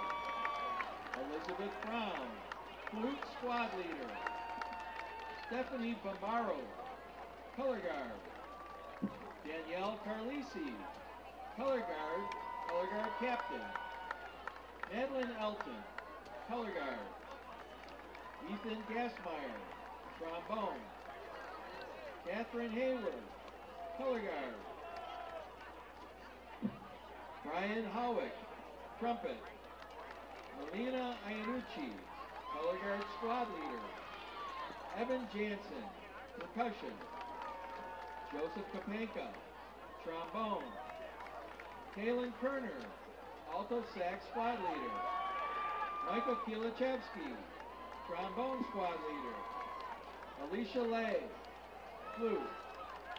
Haley McFadden, flute squad leader. Macy Myers, color guard. Frankie Mortellaro, alto sax and field commander. Ashley Novak, mellophone section leader. Lauren Petterly, drum major. Brian Samasco, alto sax section leader. Molly Tepper, trombone section leader. Nicholas Tidwell, trumpet. Thomas Bigliotti, percussion. Isabella Visnaw, drum major. Mallory Walagora, percussion section leader. Sarah Weir, euphonium section leader. And Isabella Wetzel, flute section leader. Please give a big round of applause for all of these senior Marching Eagles.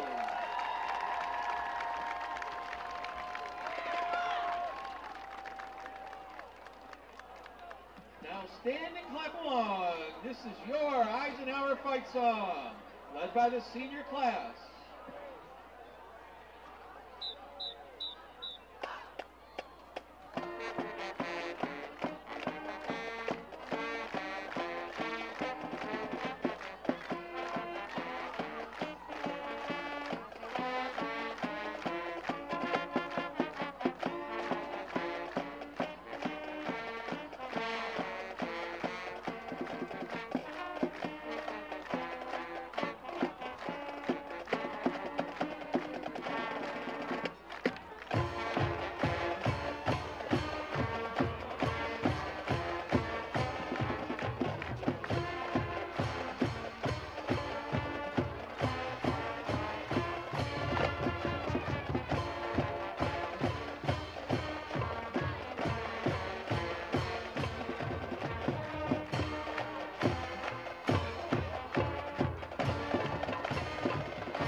Let's hear it one more time for the class of 2022.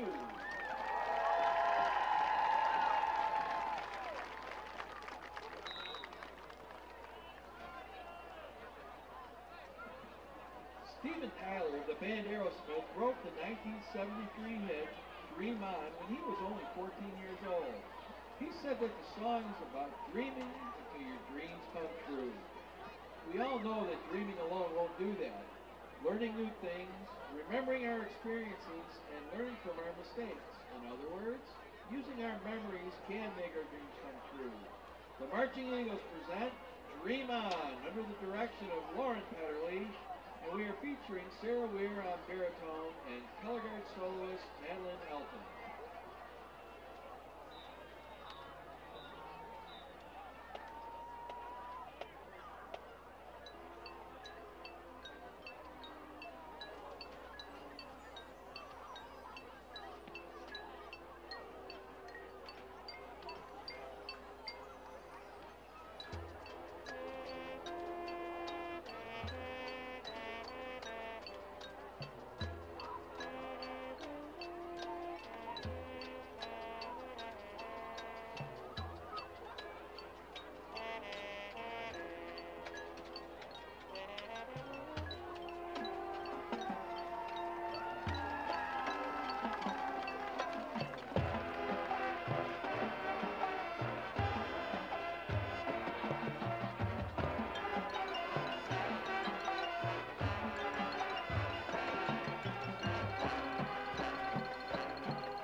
Let's hear it for the 2021 Eisenhower Marching Eagles.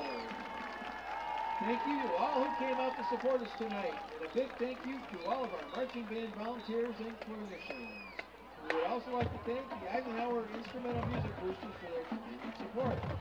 We hope you've enjoyed the sights and sounds of the 2021 Eisenhower Marching Eagles.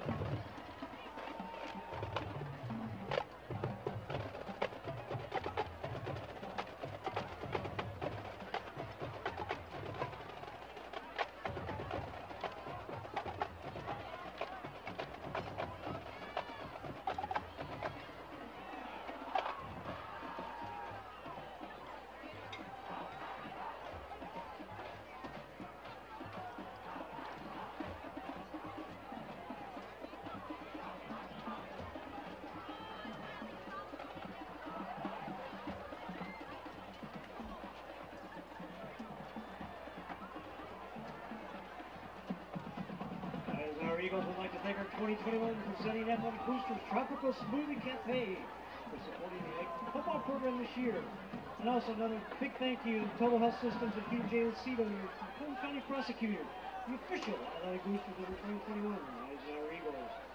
And football fans also step down to the concession stand real quickly here at halftime, and they've noticed there's another table out there. They've got information about the Eisenhower all-night party that will be next spring after graduation, but never too early to at least start thinking about it. And we've got some information down there, and we're looking for some assistance. So if there's any parents for the senior class here, they'd like to check in with you. So if you could just stop by the tent, and we've got some information relative to the senior all-night party for the Eagles.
Didi, if you're in the audience, got some lost and found items up here.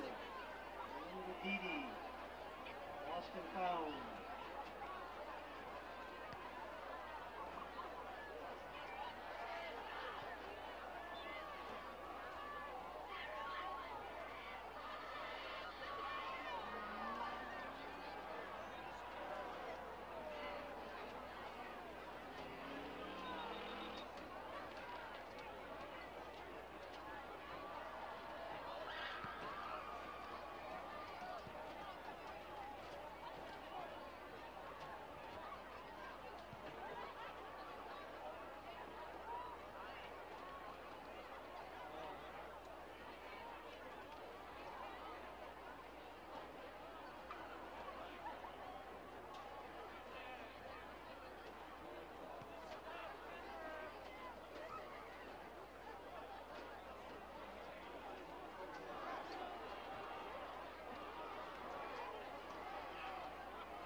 Again, football fans, just a heads up, and as a reminder, I know I announced earlier, but the Eisenhower varsity soccer team won the other night, so they advanced to the finals.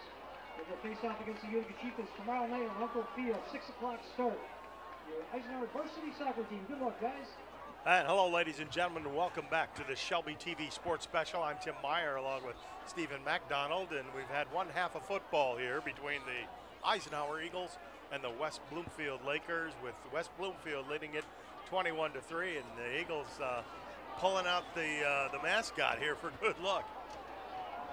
Yeah, pulling out all the stops here in the final game of the regular season for both these teams. West Bloomfield bound for the playoffs, as we'll find their path to the championship game, as they are the reigning state champions in Division I high school football here in the state of Michigan. We'll find out their fate on Sunday evening, but some highlights from that first half of play. Eagles were in it, Tim. We talked about there at the break. They were in it for much of that first half. It was just the last 4 or 5 minutes of that first half that really started to slip away from them, as quarterback Rick Nance, the sophomore quarterback for West Bloomfield, started to make some plays down the field in the passing game. We see one of those passes there to Samaj Morgan. He breaks it out for the big touchdown score. That was the first one there to put them up 2 scores and then goes right back to him, draws the face mask penalty, but no whistle, so he keeps his feet moving and finds his way back into the end zone. A couple scores there in the first half by the junior Samaj Morgan, the wide receiver. So the Eagles find themselves in a bit of a hole, but still not out of it yet, as we're just moments away from the start of the second half, and West Bloomfield will receive the kick to begin quarter number 3. Yeah, it's unfortunate the Eagles down 21-3. They're going to have to kick off in the second half to the West Bloomfield Lakers. And we'll see how the Eagles come out of this locker room. I do not see. With number 12 and number 1 back deep. Samaj Morgan, number 1 and number 12. Well, there he is. I do see now Ethan Barker is on the sidelines for Eisenhower. Whether he'll get in, we don't know. He was playing the defensive back for the Eagles, but we'll see if he gets back in the game. He is their real true star player and a senior. Yeah, in that first half, late in that first half, we saw Barker being attended to on the sideline, as well as 36, Devin Steele, the sophomore. I see him as well down there on the sideline with his helmet off currently, but we'll see if he makes his way back on the field here in the second half for the Eagles. And Reese Willing puts a foot into it.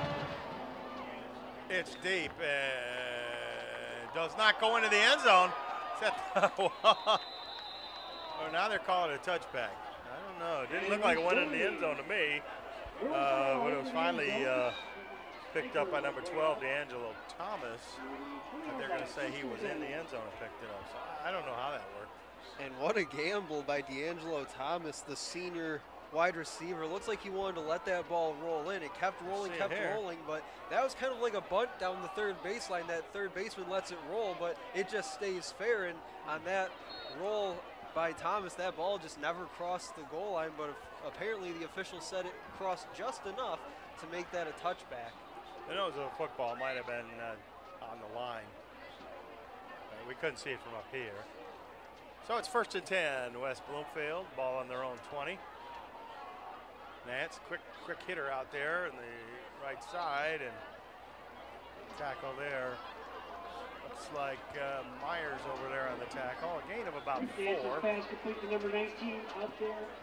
And a good job by the Eagles defense there on first down, making that rally to the football along the sideline. We saw them score on that play in the first half to Samaj Morgan. This time they better defended it, only gave up 5 there on first down. Second down and 6 for West Bloomfield. Quick throw out there, caught out there by number 13, Trenton Allison, trying to fight for first down yardage. And down he goes. 2 yards short. Yeah. Again, nice job by the Eagles defense, getting downhill to the football, not really trying to test them vertically on these first couple of plays, just swinging it out wide. This time they went for 13, Trenton Allison, the junior wide out, and able to pick up, looks like they'll give him 4 on 2nd and 5, so brings up 3rd down and about 1. 3rd and 1, the ball is on the 29 of West Bloomfield. They only need a yard to go. Nance stay in there. They go to the Wildcat. He's going to take it anyway. I'm sorry. It wasn't Nance. It was Ken Jones. And Kenny looks like he's got a first down for West Bloomfield. And again, that's just power against power. You see they bring those fullbacks up near the line of scrimmage, have Kenneth Jones III in the shotgun in the Wildcat, just direct snap to him, let him plow forward behind that big offensive line and get that first down. They only needed a yard, so they get the job done and move the chains. Ball spot at the 33. I think it was bringing big Brandon Schrader, play that right tackle spot now. We got flag, we got receiver took off a little early. Right down there in front of Mr. Referee, and that was got a false start on the offense. Deontay Pippin Jr. 5-yard penalty, still first down. And now it'll be 1st and 15, back 5 more yards.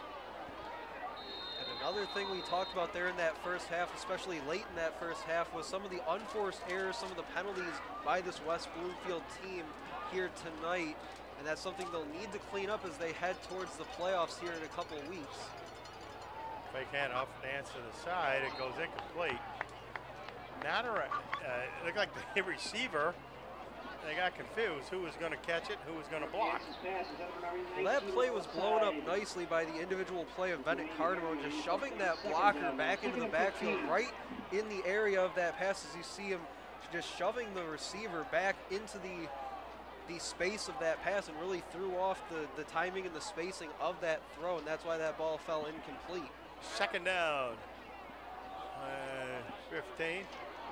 Now Nance being rushed, he's going to fire it out there to safety valve.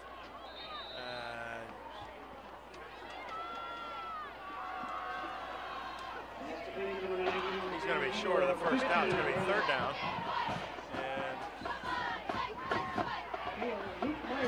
A great job by this Lakers offensive line. They moved the pocket to the left, allow Nance to get to the sideline, get out of the pocket, make that throw. They did well on the back end of that line of scrimmage, the right side, keeping the pressure away from Nance, allowing him to get outside and make that throw, as Andrew Krasinski, number 74, was trying to get in the backfield.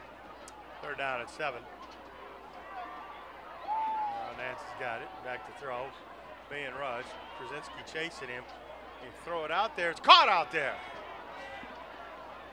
Looks like Dwayne Herring on the receiving end, and again they move him outside the pocket. This time they go to the right. They double team block on an Eagles defensive lineman. That was Krasinski, but he was able to fight his way through it. Just couldn't get there in time as Nance got rid of the football, and some tight coverage by the Eagles secondary. Looks like 86 Daniel Davis, the senior defensive back, got in there, just unable to knock that ball down, and they come up with a big first down.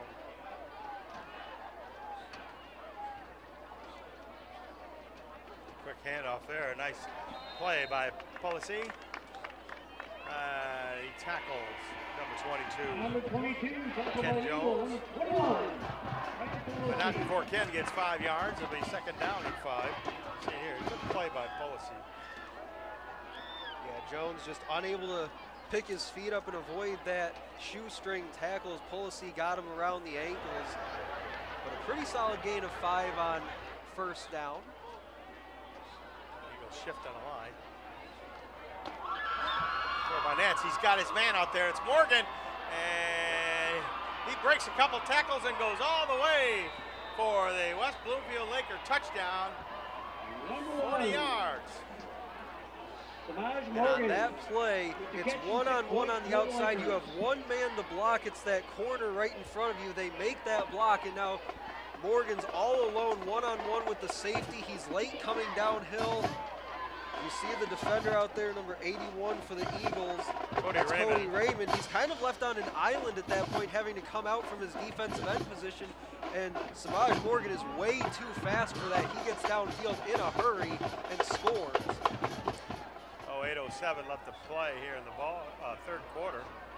The extra point attempt by Ward is good. And now the score 28-3, and it doesn't look very promising for an Eagle comeback at all this one. So what do you do? What do you play for? I suppose you got guys that are playing for next year. Well, yeah, look at the replay. As you said, the score's starting to get out of hand a little bit against the Eagles' favor, and really they played well for most of that first half, as I said. Let it get away from them a little bit there in the last 4 or 5 minutes of that first half, and now West Bloomfield really starting to open things up, especially offensively. They found the matchup that they like with Samaj Morgan against these defensive backs for the Eagles. But to your point, Tim, of what do they play for from here on out from the 8:07 mark of the third quarter? This is what we've talked about from the opening, is this is that test for this young Eagles team. You mentioned the guys coming back next year. This is really a game where they can really judge where they are now against a team like this, a playoff caliber team, one of the top teams in the state like West Bloomfield. They can see where they are now versus where they want to be at the start of next season, and how they can get there this offseason, as they won't be participating in playoff football, but they can still do things from now till the start of next fall to make this a better football team and make this a playoff caliber football team like we know that the Eagles are used to being. Kicks to the sidelines. He could have let it go. Cardamone picks it up. He's going to take it up to the 33-yard line. What you want to see is a sustained Cut drive. alone, brought down by Laker number 33 out there. And we want to remind you folks that this game is brought to you by Esplendido's, Mexican cuisine and pizza and spirits. Do you know what spirits are? I actually do not. Well, if you're over 21, and I don't know, are you over 21? I think you are. You look I young enough. Or old enough. Put it that way. Esplendido's just south of 23 Mile Road off of Mound. Check them out. They support Eisenhower football. Call 586-739-1070 is their phone number. Crum going for Barker. He's got it! And what a throw by Preston Crum to Ethan Barker. You wondered starting the second half if we were going to see Ethan Barker. Well, there's our answer. We got him there on the deep pass over the middle, splits the safeties beautifully on the throw down the seam. That's a play they went to in the first half, just couldn't connect as it was outside the outstretched arms of Ethan Barker off his fingertips. There, he does not miss, and a big play on first down for the Eagles offense. And this is how you want them to respond if you're Joe Youngblood. Keep the ball moving down the field, keep responding, keep fighting until that final whistle. 1st and 10 from the West Bloomfield 35. Crum back to throw. Now he's going to step up. He's looking. Fired over there and caught by DeMasi. Number 19 for the Eisenhower Eagles, Jackson DeMasi. And an athletic play by Crum, steps up in the pocket, tries to get outside, keeps his eyes downfield. He's looking at DeMasi all the way, just waiting for his man to get open, just floats that ball in there beautifully and is able to connect on the pass. They pick up 7 there, and I've really liked the poise that he's shown with the pressure presented by the Lakers here tonight, being able to extend plays and do what he did there. Oh, look out, Kristen Johnson, the big fullback, gets the first down. He's down to the 20, whereas the deepest point, I believe the Eagles have been, well, no, not the deepest they've been, but at least for 2 quarters. Certainly been a while. And a nice hole for Kristen Johnson. 1st and 10, ball on the 20-yard line by Eisenhower. See what they're going to do here. Johnson remains in the backfield. Fake down. Hayden Bills, he's got it. Touchdown, Eisenhower. And a perfect response by the Eagles offense. They march right down the field. They waste no time, and they get the ball in the end zone. They obviously like something there, one-on-one, over the middle, in that interior seam against those safeties for West Bloomfield, and Cardamone able to beat his man by a step, and a beautifully thrown ball, extremely accurate ball by Preston Crum on that pitch and catch. Like I said, Hayden Bills, yeah, it was. Ben and Cardamone, a big touchdown for the Eagles. And Julian Leon for the extra point.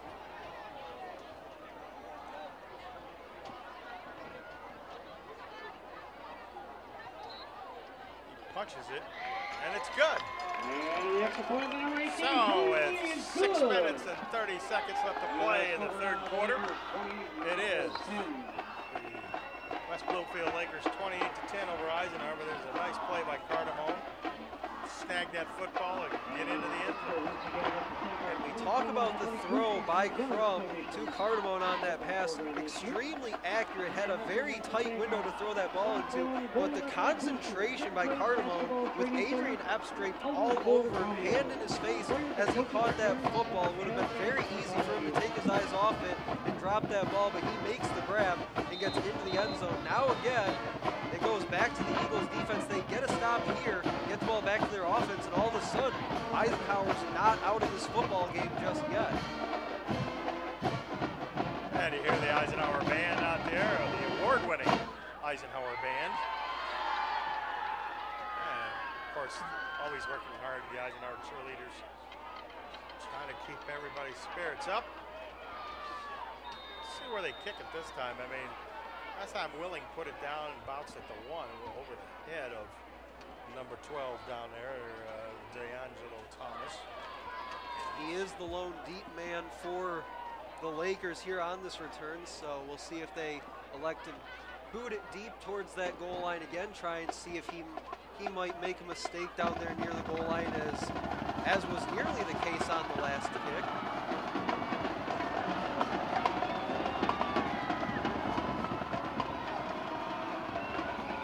There we go.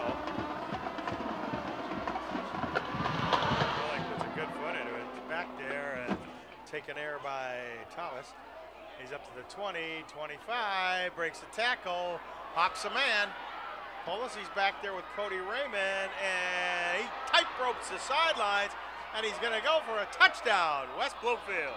Number 12, D'Angelo Thomas runs the distance for a touchdown. And Tim, that shows just about how much I know.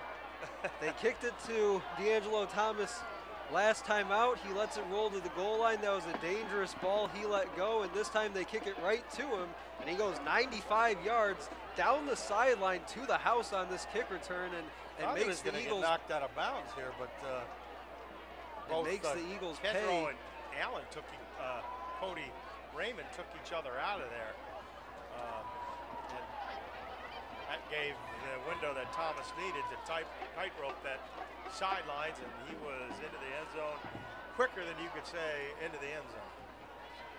Yeah, showed a great burst of speed.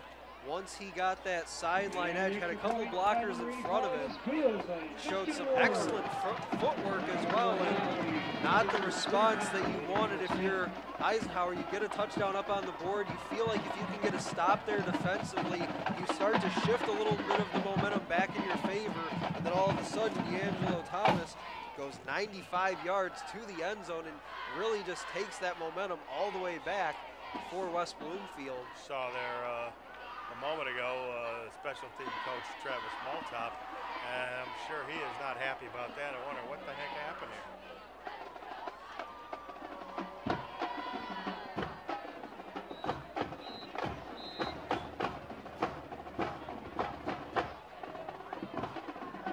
So the Utica Chieftains are leading their ball game. It's at 8:35 to nothing. And there's some of the Eisenhower student body there, still in there. I'm not sure what the red means, but I see red, white, and blue, so I don't know, maybe that's something. I see somebody with some hair. That was red, white, and blue. Probably getting ready for Halloween. So here we go, kicking off for West Bloomfield. New kicker there, number 83, Darren Levine.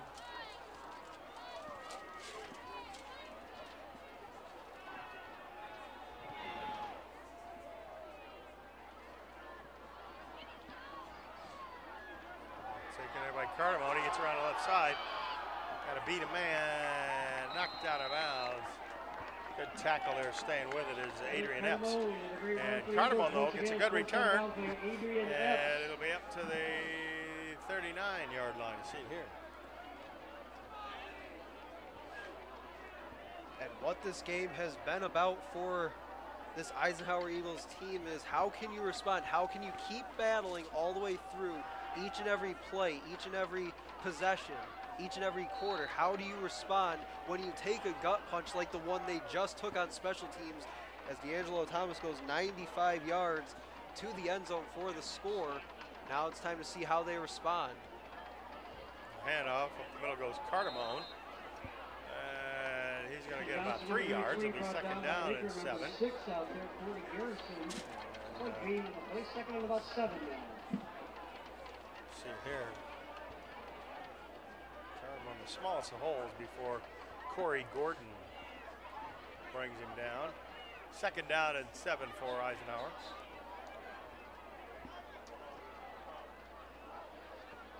Bill's in motion. We're going to go deep to Barker. He's down there and unable to catch up to that football is Ethan. That'll go incomplete and make it third down and 7. And you do have to try that. And Barker did look like he had a step on his man.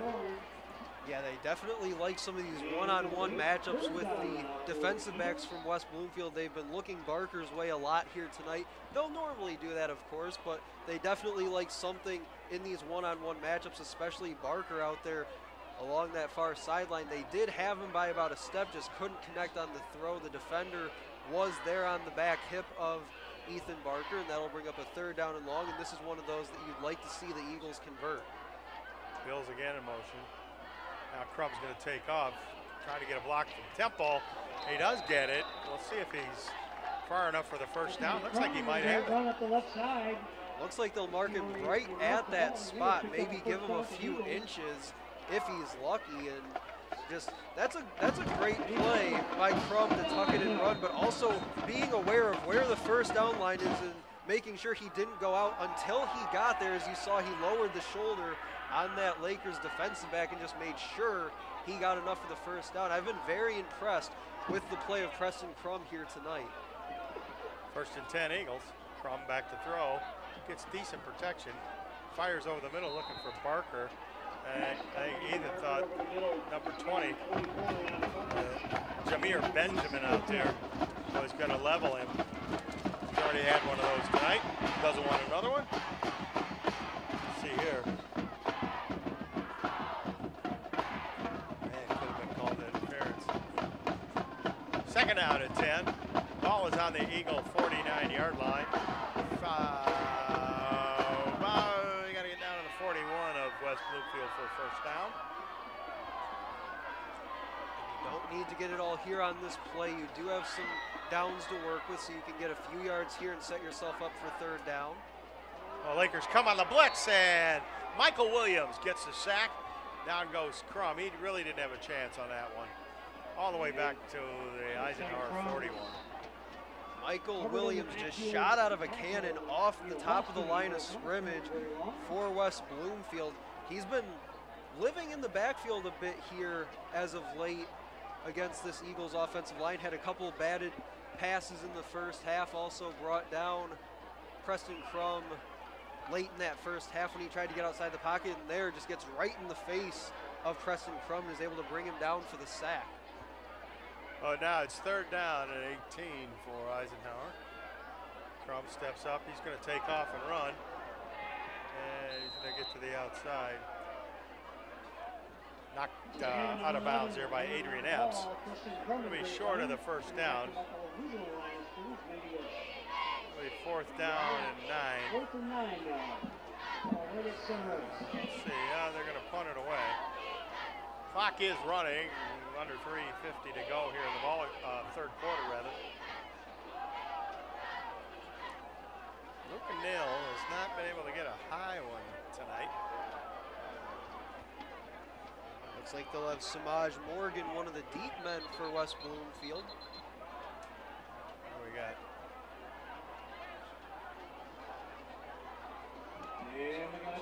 Looks like the Lakers call timeout. That'll be their first of this 2nd half, so they'll have 2 remaining. Eagles still with all 3 of theirs, and I like the decision to punt here. I could understand if they went for it. Offensive coordinator Joe Youngblood can be aggressive at times, so I could understand if they decided to go for it. Maybe if they had picked up a few more yards and made it a more manageable 4th down, they might have gone for it, but given where they are on the field, you do have the opportunity to flip the field a bit for the West Bloomfield offense, and they'll try to do that with Luke Neal punting here in just a moment. Yeah, you see the Eisenhower cheerleaders. She's got her varsity jacket on because she's cold. Boy. Yay! I'll tell you one thing. That's one thing they'll never be able to do to me. Hoist me up in the air like that. You'd see a few girls with some broken arms. Oh, they're going to go for it. Crumbs takes off. He's got running room to the 35 and slides down at the 33-yard line. So the Eagles change their mind, decide not to punt, and pick up the first down. And a great play call. Like I said, Joe Youngblood can be aggressive when he wants to. Goes designed quarterback draw, run everybody deep, send the secondary deep for West Bloomfield. Really opens up that middle of the field. He tucks it and run, and he has all day to run, and a good slide there by Crum. Understanding he got more than enough for the first down. No need to take an unnecessary hit there, slides down, and now they've got it 1st and 10. Crum's running out there, look for Barker. Ethan turned the wrong way, and the ball didn't hang up enough for him, but Crum was being pressured there, and that was a pressure throw. Yeah, Crum again extending the play, throws this ball up the field. a good throw, but Barker breaking to the outside. You'd like to see him throw that ball to the outside, give him a chance there along the sideline, but I understand the throw. They're trying to lead him towards the end zone, but Barker, as you said, Tim, turning the wrong way there, doesn't locate the ball until late, and that ball falls incomplete. There we go, 2nd down and 10 on the West Bloomfield 33-yard line.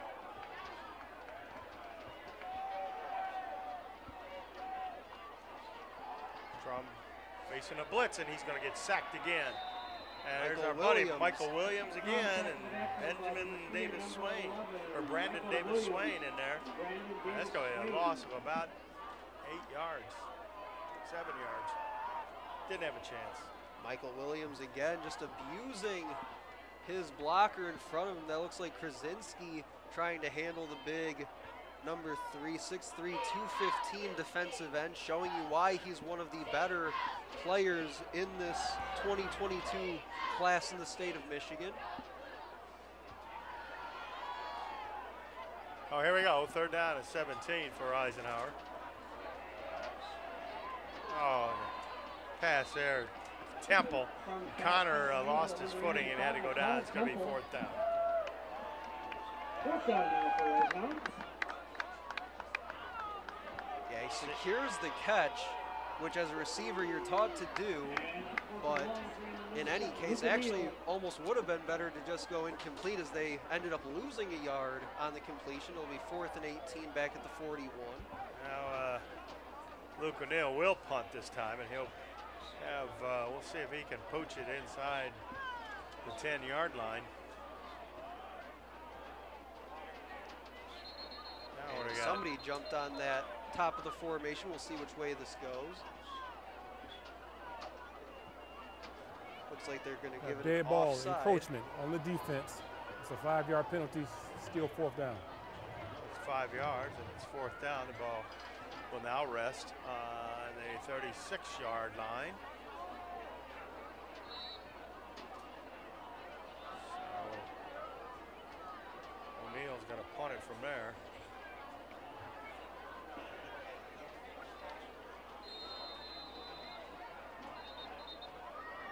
What do we got? Looks like we have a timeout by Eisenhower, so that'll be their first of the half.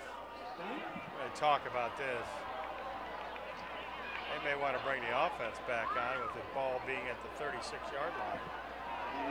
Congratulations to all our seniors here tonight.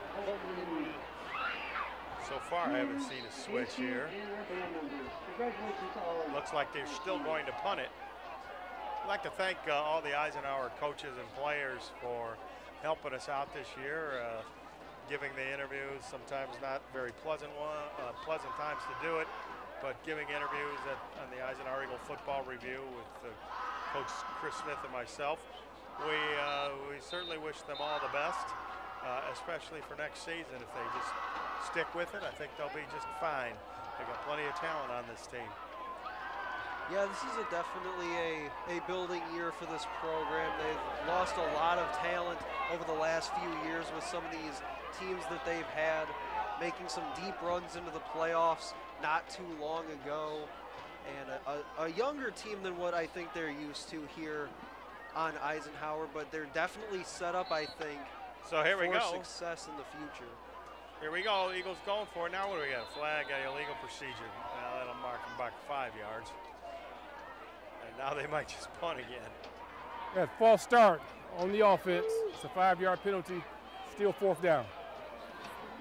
And that's exactly what has hurt this Eisenhower team all year. The defense gives you a free 5 yards on the encroachment penalty. Now that sets you up with the opportunity to go for it on 4th down, makes it a little bit closer of an opportunity for you, and then you go ahead and give those 5 yards back, and now it looks like they'll stay on the field offensively, but definitely puts them in a bigger hole on 4th and 18. The ball is on the West Bloomfield 41, and they got to get all the way down inside the 25-yard line of West Bloomfield for a 1st down. Crum.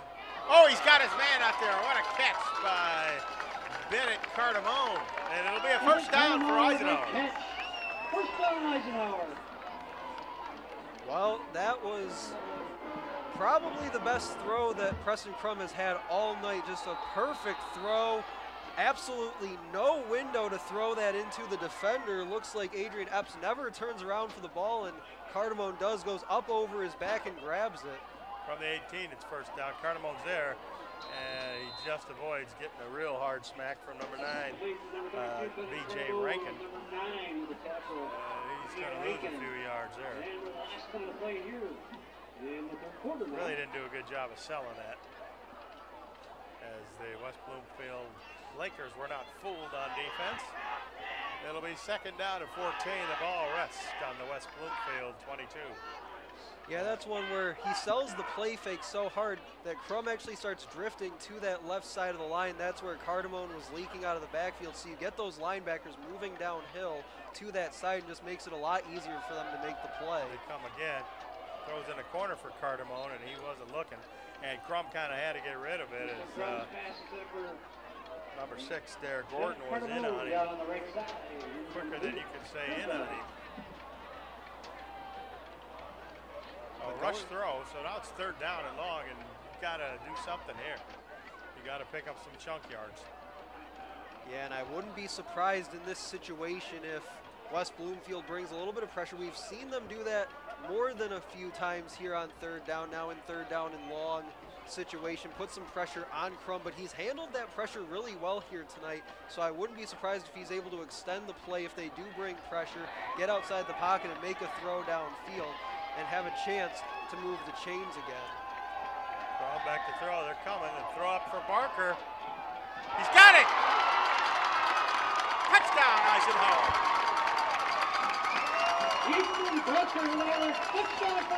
Well, Tim, I said a few throws ago that was the best throw by Preston Crum tonight on that first down to Cardamone. I want to go back. That was his best throw of the night from Preston Crum as he finds Barker in the end zone. Those two throws, he had zero, and I mean zero window to throw that ball into, and he somehow found a way to get it where only his receiver could go and make a play on the ball, and they put the ball in the end zone on an impressive drive. Oh, here's Julian Lee. Senior on for the extra point. Ball is down, the kick is up. And the kick is good. So, with 8.6 seconds left to play here in the third quarter, the Eisenhower Eagles strike back. And a great catch there by Barker. And they trail now 35-17. And if they can just keep West Bloomfield out of the end zone, they may have a chance here as we're going to begin the fourth quarter after the kickoff. Tim, they may or may not win this football game here tonight, but one of the things we've talked a lot about is what does this team need to learn? What can they do to get better for next year and even on into the future after that? And one of the things that they can do, one of the things that we've seen here in a big way here tonight is at the quarterback position with Preston Crum. He's only a sophomore, so he has 2 more years after this as a part of leading this Eagles offense. How he develops, how he matures as a quarterback in this Joe Youngblood offense is going to be big for them moving forward. And here tonight, we're starting to see him make the kind of throws that we're used to seeing Eisenhower quarterbacks make, and he's only a sophomore, so his development here over the next 2 years is going to be big for this Eisenhower program. And the Eagles will kick it off. The last time was a disaster. So we'll see what they're going to do this time on special teams. I don't know that I would want to kick it to the West Bloomfield Laker deeply. Now they go quick. Kick. Got to go 10 yards. It does go 10 yards, and they got it. The Eagles were all over it.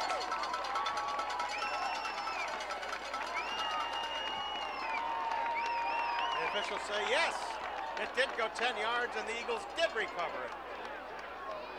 What a play call on special teams on the kickoff. They break the huddle, immediately rush to the kick, and they just had a mass of Eagles special teams players going after that football. The minute it went 10 yards, they were right on top of it to come away with it.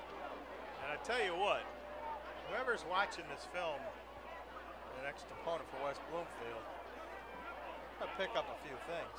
West Bloomfield's front line of that return wasn't even totally set up. A couple players looked like they had their backs turned to the ball as they ran up on that kick, so great awareness by the special teams unit. They give it to Cardamone. Got a little bit of yardage up the middle. That is going to be the end of the third quarter of play. The score, the West Bloomfield Lakers 35 and the Eisenhower Eagles 17. We have the, oh look at the trombone section is going to go here.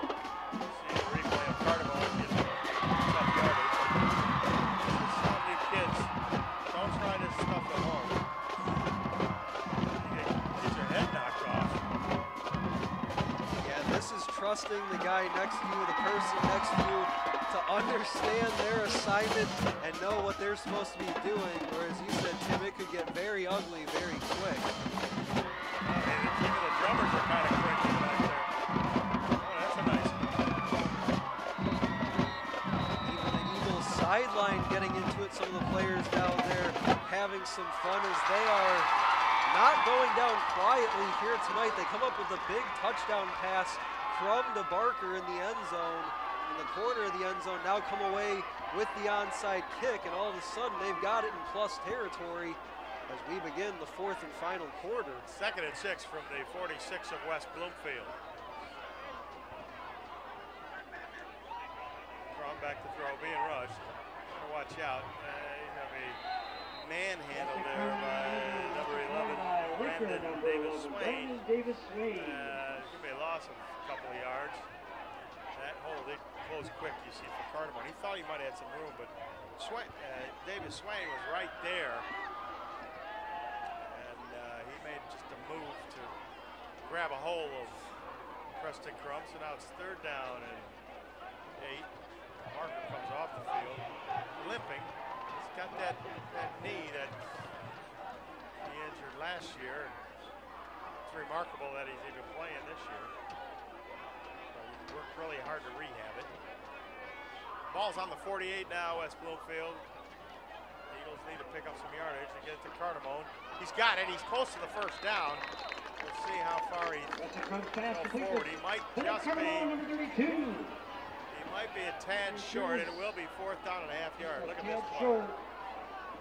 Yeah, nice easy pitch and catch right there. Finds the opening between the linebacker and the safety. Just sits in that gap and able to pick up a few yards after the catch. Oh, the Eagles trying to hurry up, and half the offensive line started moving. Got a false start on the offense. It's a 5-yard penalty. 4th down. That's going to make it 4th and 6. See it here, look. Oh, yeah, the right tackle just sorry, comes up a little bit early. But again, that's what we've talked about a lot here tonight, just the shooting yourself in the foot if you're the Eagles. You have a 4th down in one situation. The false start backs you up, and that just puts you behind. From the throw, fires it out there. Oh, man. Didn't have a chance to catch that ball.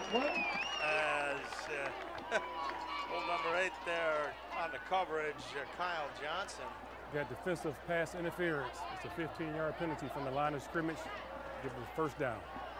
So the Eagles, again, you'll see Cardamone. He's trying to catch it before the ball gets there.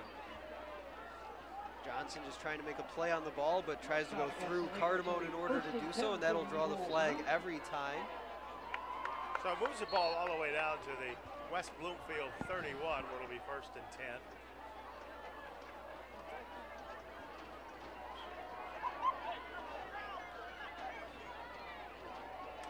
Kristen Johnson is in the backfield. He's going to block. He makes a block, and the ball's picked off. That looks That's like Morgan. Pass intercepted by Laker number 8 out there, Kyle Johnson. Looks like they I'm sorry, Kyle Johnson. Just does does the route. Yeah, does a nice job. Cuts underneath the route. Looks like Cardamone might have had a step on it. This is a good ball by Crum, just a little bit behind. Excuse me. That was Cardamone. And Johnson just reads it, cuts underneath the route, and able to get it right in his stomach for the interception. So West Bloomfield finally gets the ball back. They'll start 1st and 10 from their own 21. Just like to remind you folks, the Eisenhower Eagles soccer team will play the Utica Chieftains soccer team tomorrow in playoff action. That's going to be at Philip Runkle Field, which is Stevenson High School, basically. And that starts at 6 o'clock tomorrow, so you might want to go out there and support that Eagle soccer team.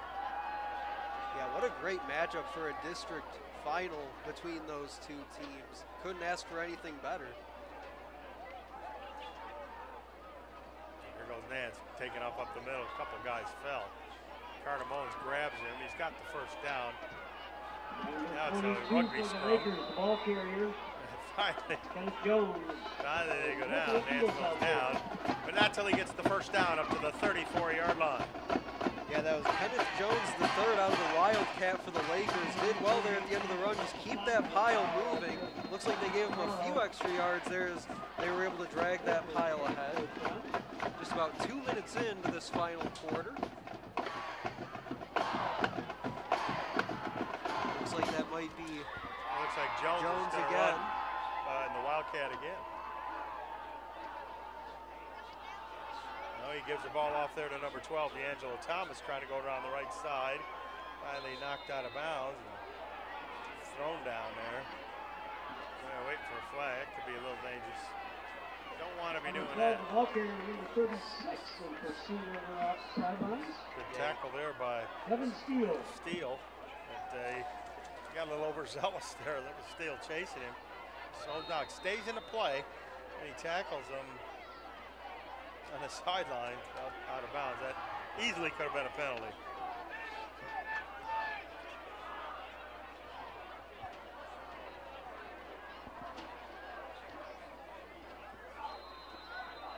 Now we got a penalty. Looks Legal like a false procedure. start.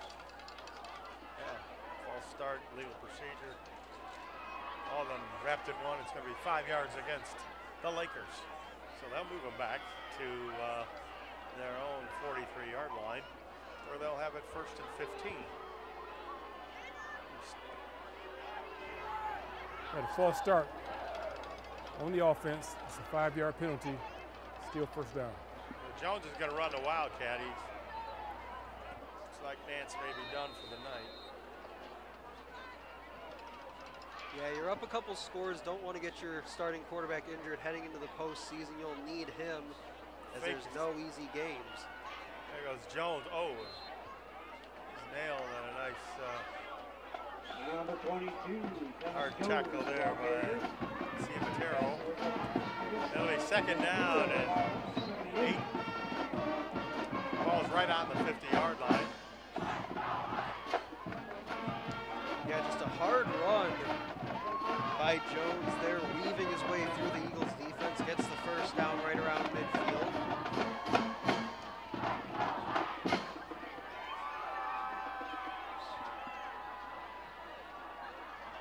Jones again remains in there. Man, emotion stumbled a little bit now. Jones going to take off, breaks a couple tackles. Oh, and he goes around the right side. He's going to get a first down deep into Eisenhower territory. Looks like all the way down to the 19-yard line. Play by Jones. And some nice open field running by Kemp. And you won't see it on the replay here as Jones gets to the outside, gets down the sideline. Eagles secondary, the safety starting to creep up into the box now, right around that first down line. See, they back off a bit here, probably about 12, 13 yards deep on this play, but they got up tight on that last play and let Jones get to the sideline. Jones again, and this time he keeps it himself, and that may have been a mistake. He probably could have gave it to Jalen Riley, number 17, but he keeps it, and he loses a couple yards. You've seen that play before. And they did well. Their defensive line does well, shaking off their blocks pretty easily. Looks like the Lakers' offensive line just stood up a little too much. You want to see them stay low in their blocks and try to drive the Eagles back, but they do well defensively to get off the line and make their way into the backfield for the stop.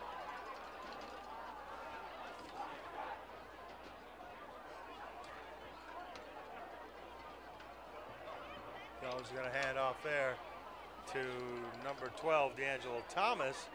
He tries and fights for extra yards. Cody Raymond with the stop. Eagles did well there to stretch out that run, get him going sideline to sideline and able to get downhill to the ball well. It'll be 3rd down and 11. And in the ball game comes number 21, Rick Nance, and he's going to quarterback this one because they probably will throw. 3rd and long. Eagles faking the blitz. Now they drop back. What do we got? 2-minute timeout. Oh, Eisenhower called timeout.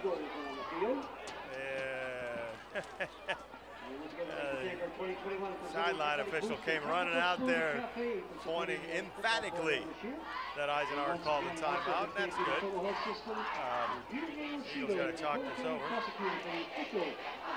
Not sure if it was a case of that whistle came in so quick that the offensive line didn't really move a lot. The right tackle moved in his blocking assignment, but Andrew Krasinski, the inside defensive lineman, just came free off the line of scrimmage into the backfield and looked to disrupt that play, but the whistle ended it really before it got started.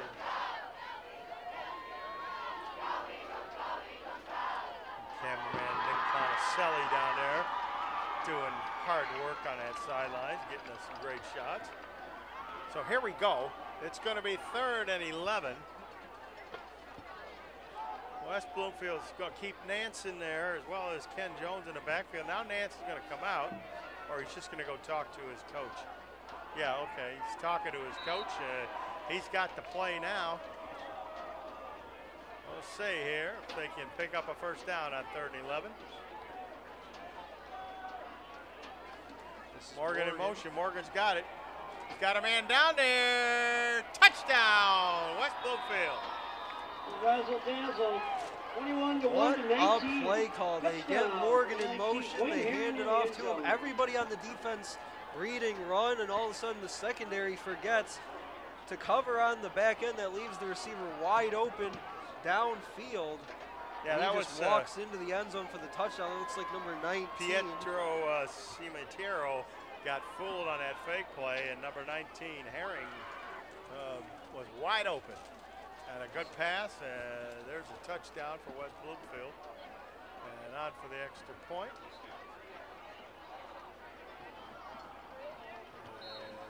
Up, and it is good. So with 6:40 left to play here in the ball game, the West Bloomfield Lakers lead it 42 to 17. And Stephen, there you see safety bid on the fake. And it's a good throw. And that's what happens when you run it like West Bloomfield was able to do on that possession. I mentioned earlier in the drive, their safeties start creeping up into the box around that 10-yard line from the line of scrimmage, playing in tight. They got beat along the sideline on that one run by, I believe it was Samaj Morgan, and then this time the excellent throw by Morgan beats them on the back end. They were playing up, they get beat behind by Dwayne Herring. What a throw by Samaj Morgan. We've seen some nice throws here in the game by the sophomore Rick Nance, but a nice throw on that rollout by Samaj Morgan.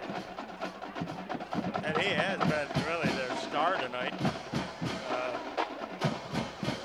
One has to be impressed with this fella. And if other teams, like I say, are watching this and scouting this and will watch the film, he is one guy you better be careful of.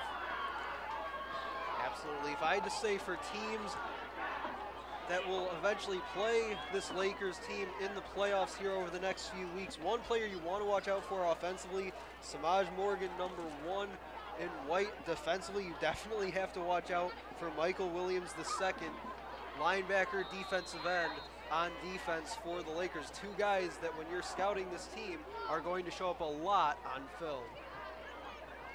There's the kick again, a little poochie. Be taken there by number 86, Davis. And he is quickly slaughtered out of bounds.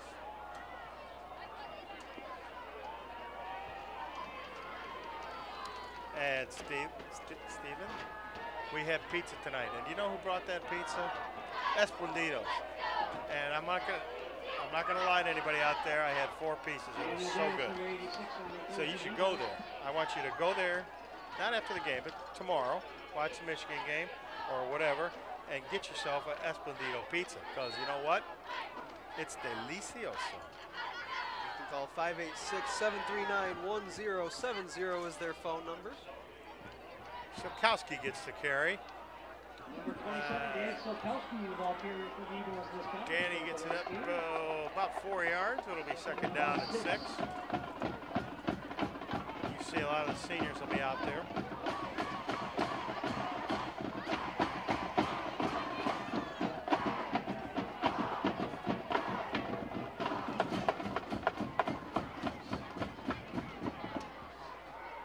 Second and 6, Crum back to throw. Gonna fire it out there for Connor Temple. And he's pushed down before the ball arrives. That's going to be a pass interference on Bryce Rowe. That's intended for number 85. And it'll give the Eagles a first down. A couple of young guys going at it as Rowe, just a sophomore. Pass interference on the defense. That's a 15-yard penalty. First down. As he worked against the freshman Temple. You see it there. Knocked him down before he had a chance to catch the football. So it'll be first and 10 Eisenhower. Ball will be on the 47-yard line of West Bloomfield. Hayden Bills in motion. Connor tried to get it to Bills, and he's knocked down pretty quickly by Brandon Davis Swain. And big Brandon, I mean, he's a load, and when he comes at you, he doesn't, he's not there to tickle you. I'm telling you what, he's going to bring you down hard. Yeah, I talked about Michael Williams, the second, a guy that you want to key on defensively when you're going against this West Bloomfield defense. Another guy we just mentioned, Brandon Davis Swain, another one that you want to make sure you know where 11 and white is at all times on the field. Again, Bill's in motion. Crum again being rushed. Going to throw the middle. Caught out there. Looks like Cardamone for the Eagles. They're going to have a first down. Cardamone. And be down to the 36 of West Bloomfield.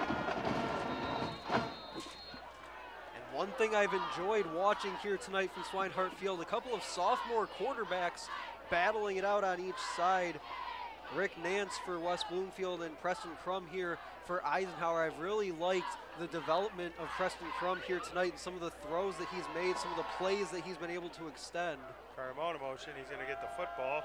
Got a little bit of run room, does some weaving, and he's close to a first down. He might be about a yard short. Nice game for the Eagles. Williams again on that tackle. The second down and 1. Clock keeps running here. Now under 5 minutes left to play in the ball game. So the Eagles trying to get as many seniors in there as possible. Probably a good mixture. Crum looks, fires, looking for Temple. Connor Temple. It's broken up there by number 24, Bryce Rowe. Good job there by Bryce Rowe in coverage. Looks like he might have had that right hand on the back of the receiver, but not enough to bring out the flag. Just gets that left hand in there to break up the pass working against Temple. Crum had to kind of throw that ball because he was being pressured, so he couldn't wait for Temple to try to get open or become open. It's 3rd and 1. Bill's in motion. Oh, it looks like we're going to have an illegal procedure again. Multiple flags once again. Yeah, I think it was Sokowski that moved actually. Got a false start on the offense. 5 yards from the line of scrimmage. Still 3rd down. So it'll be 3rd down now, but it'll be 3rd down and well, about 6. Take it. Ball's going to be moved back to the 36-yard line of West Bloomfield. The Eagles got the play in, so here they go.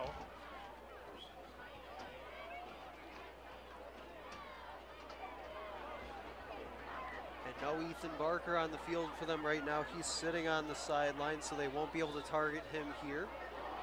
Crum fumbles. Now he picks it up. Being rushed, try to get rid of it. Probably the best thing that he could have done was make that play.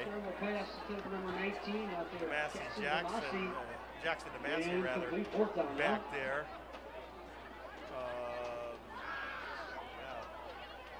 And that's a good play by Crum, just throwing that ball in the area of a receiver. but just not enough on it to really get anywhere near a completion. Just throws it harmlessly to the turf, incomplete, and he had big Michael Williams II and Brandon Davis Swain bearing down on him as he approached that far sideline, so just able to get rid of it. All right, here we go. It's 4th down. 6 yards to go. Bills comes in motion. Cardamone's got it to the 15, all the way down to the 9-yard line. He's hurt down there. First down. Looks like an ankle, maybe. Yeah, he's gonna. Bennett's down. I don't know what happened. Maybe we'll see it here. Looks like he rolled an ankle, or somebody landed on his ankle. Maybe. Just twisted around. Can't see That it was there. Cardamone in one-on-one coverage with 37, Jason Onwenu, the junior safety. They had a single safety deep over the top, and that's where you'll see a lot of one-on-one coverage as they were in there, and Cardamone just able to get by his defender for enough of a window for Crum to throw into. Just pulls that ball back at the snap, knows that he wants to go to wants to go to Cardamone there, and able to just make a nice throw over the middle for the big first down. Now he is up and he's walking off under his own power. A little bit of probably a bruise there. And in any event, his catch and run make it 1st and goal from the West Bloomfield 8. Let's see what the Eagles call here. And the clock is running, so they got to hurry up, get up there.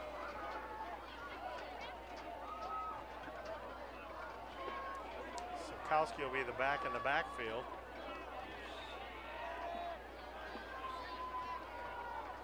Looks like they'll go single deep safety to the middle of the field, right by the I in Utica there in the end zone.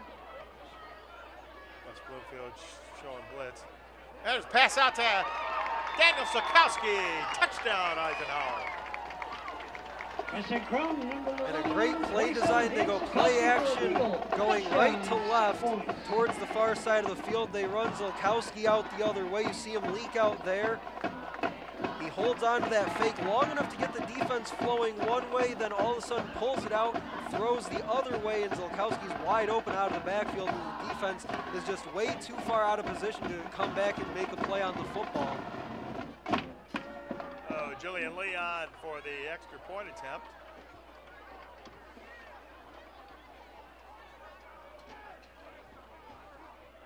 Kick is up, and the kick is good. And once again, number 18, Julian Lee. With 3:47 left to play. The West Bloomfield Lakers 42 and the Eisenhower Eagles 24. You see the touchdown by Sokowski. And you're right, Stephen, it was a good play call because West Bloomfield looked completely fooled. It looks like Xavier Marshall, number 18, was the lone defender on that side of the field. Fought off a block, but he was too far deep in the end zone to really come back and make a play on that football. So a good job blocking out there on the edge by the Eagles wide receiver core.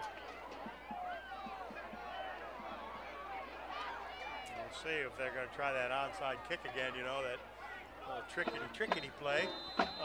West Bloomfield is talking about it now. Yeah, usually those plays only work once unless it was a few weeks ago here from Swinehart Field. We saw the Utica Chieftains kick it down the sideline on the opening kickoff, had it called back on a penalty, and then ran it again, and miraculously it worked the second time as well, so you never know what the Eagles could cook up here on special teams, but I have to believe that West Bloomfield now on high alert following that onside kick attempt. And they are on high alert as you look at the way they're lined up right now to receive this football. You got a bunch of guys up there. Eisenhower. Faked them out this time. See here what they're going to do. They're not going to quick kick it, but would they want to pooch it? We'll see. They got a little bit of run. They got a little bit of room between the front line and that return man. That was interesting as they broke the huddle, started making their way towards the football like they were going to kick it, and then backed off. Now, you got to pooch it over there to the side. It's a live ball. looks like West Bloomfield recovered, but that's probably close to perfect where you want to put it. Yeah, especially like you pointed out, Tim, that front wall really bunched up for the Lakers on special teams. Not going to get fooled by that onside kick attempt this time. But what that does is that left the seams along the sideline open for that kind of a high arcing kick, and that's what they went to towards the sideline. Just didn't get the kind of bounce that you want to on that, and the Lakers were able to come away with it. The ball is on the Laker 24, 1st and 10. I got a few substitutes in there. It looks like Ken Jones is going to stay in there. There's a few linemen that have been substituted in for West Bloomfield. Again, also the Eagles. Motion.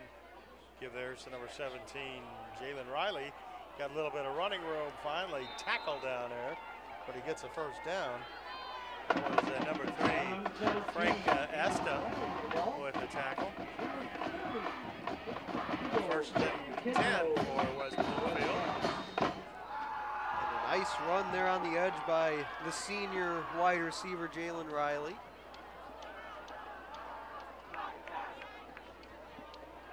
West Bloomfield just looks so fast on the edges with their wide receivers. Their running backs very fast and physical as well. Again, it's going to be Riley around the right side, or left side. Got some room. He stiff arms number 20 out there, I believe it was. Number 26, Was it Antonio 80? Strugowski with a tackle. Yeah, you see Riley just heads to the sideline. Little head shake there and delivers the stiff arm to the Eagles defender and continues on down the sideline. Very nice run by Riley. Nicholas Drost. That's usually when they're, in the old days, they used to just bite your finger off. You know? Can't do that anymore. What do we got? Timeout? Timeout, Eisenhower will call it. Timeout. Oh, Eagles. We're going to get some guys, more guys in, I think. That'll be the final timeout here tonight. So it looks like, according to our scoreboard, Eisenhower out of timeouts. The Lakers still with 2 remaining. Don't believe that at this stage in the game they'll be likely to use really either of those timeouts unless they absolutely have to. Now, one thing about this Eisenhower team, it's been a tough season and only 1 win, but the guys really do care about each other. There's been no dissension in this team. They've stuck together through thick and thin here. It's been pretty thin after that first victory. 8 Knives going down with an injury, and Ethan Barker still not 100%. He still limps on that sidelines. I mean, he didn't limp on those touchdown catches, that's for sure. But, the guys still pull for one another. You got a lot of substitutions in there. West Bloomfield going to make some too. Keep Jones in there. Bring in their 2nd string guys. And one thing, Tim, is you mentioned a lot of the injuries that they battled this year. Preston Crum as well missed a couple games at the start of the year due to injury. But one thing you can say about this Eagles team is that they fought hard no matter what, even if the score didn't necessarily indicate it. And that can be said again here tonight. Jones with some moves, breaks some tackles. He's going to go down and he fumbled. 22 bobs and weaves his and way. the Eagles recover.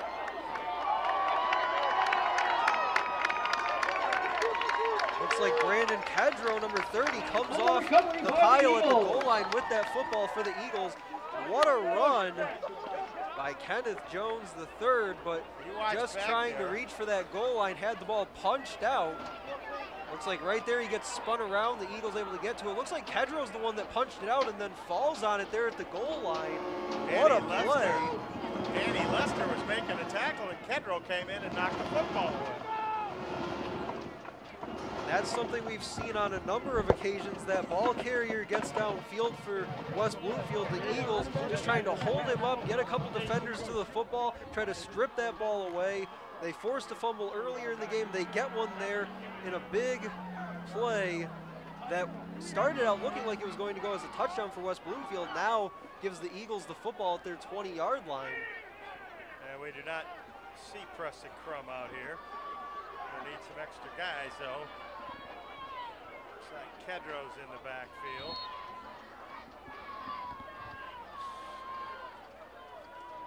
Check that. Who else is in the backfield? Now the snap is over his head. Picking it up, saving Eisenhower is number 24, Langham. Andrew Langham. He grabs it, but a little over still a snap there. At the center. Whoa!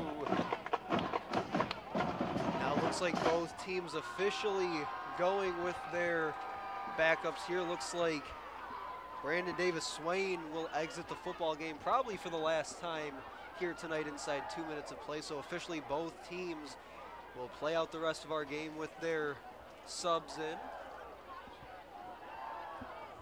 So it'll be second down and looks like 17 for Eisenhower.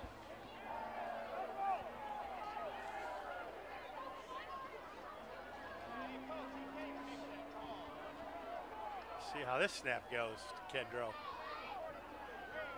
Now he's got it. Hands off. And just absolutely crushed there. The Eagles, number 88, Grant Caston. He goes down, but Grant Caston, number 88 with the ball. Number 50 and 45 out Yeah, there. looked a little bit hesitant on that handoff. Kedro put the ball down for him and just took a second for him to get to the ball. So you'd like to see him charge ahead with a little more urgency there. Did have a couple Lakers defenders bearing down on him, but when that quarterback puts the ball down, he expects you to be there for the handoff. yeah, he's the most surprised man in the building when you're not. The Eagles backed up well into their end of the field on 3rd and 20. Bring the man in motion. No, Kedro keeps it. He's going for the first down, and he's got it. Gives an excellent stiff arm heading for the sideline as he got around the 30-yard line, and it looks like they will give him the first down on the run. Add the penalty on to it possibly. Looks like maybe got an extra shove as he went out of bounds. I mean, he picked it up and laid it down, Kedro did. And we weren't sure if he was Personal going to foul get on the defense, late hit. That's 15 yards added to the end of the run. First down. That makes a run, that big run, all 40. important for Kedro. Look at here. It does not look like West Bloomfield bit the fake on the run. Yeah, Kedro did well on that fake as you saw a couple Lakers defensive linemen crashing down on the running back, hit him hard, but all for nothing as he didn't have the ball, and Kedro got outside and showed off his athleticism a bit. Wait a minute. We had the clock start, and now they've stopped it. What is going on, folks? Let's see here what the referees are going to get together, talk this over, but 29 seconds they started the clock. And I'm not sure they mismarked the penalty. Because, yeah, you know, I think they did mismark the penalty because it was in West Bloomfield territory, and he was out at, what, the 30? Yeah, came out around the 30-yard line. That's where the first down line was, so the foul was 15 yards. They gave him about 25, it looks like, on that initial spot, so somebody a little behind on their math. Here goes Kedro again, running down the field. They're going to tackle him, but all right, there. let's blow the whistle now. And Kedro, the ball carrier, tackled by all the players on the field. And that's the way it's going to end. That's I think the referees just wanted to make sure the clock ran down. And here he goes, 24. What a great game.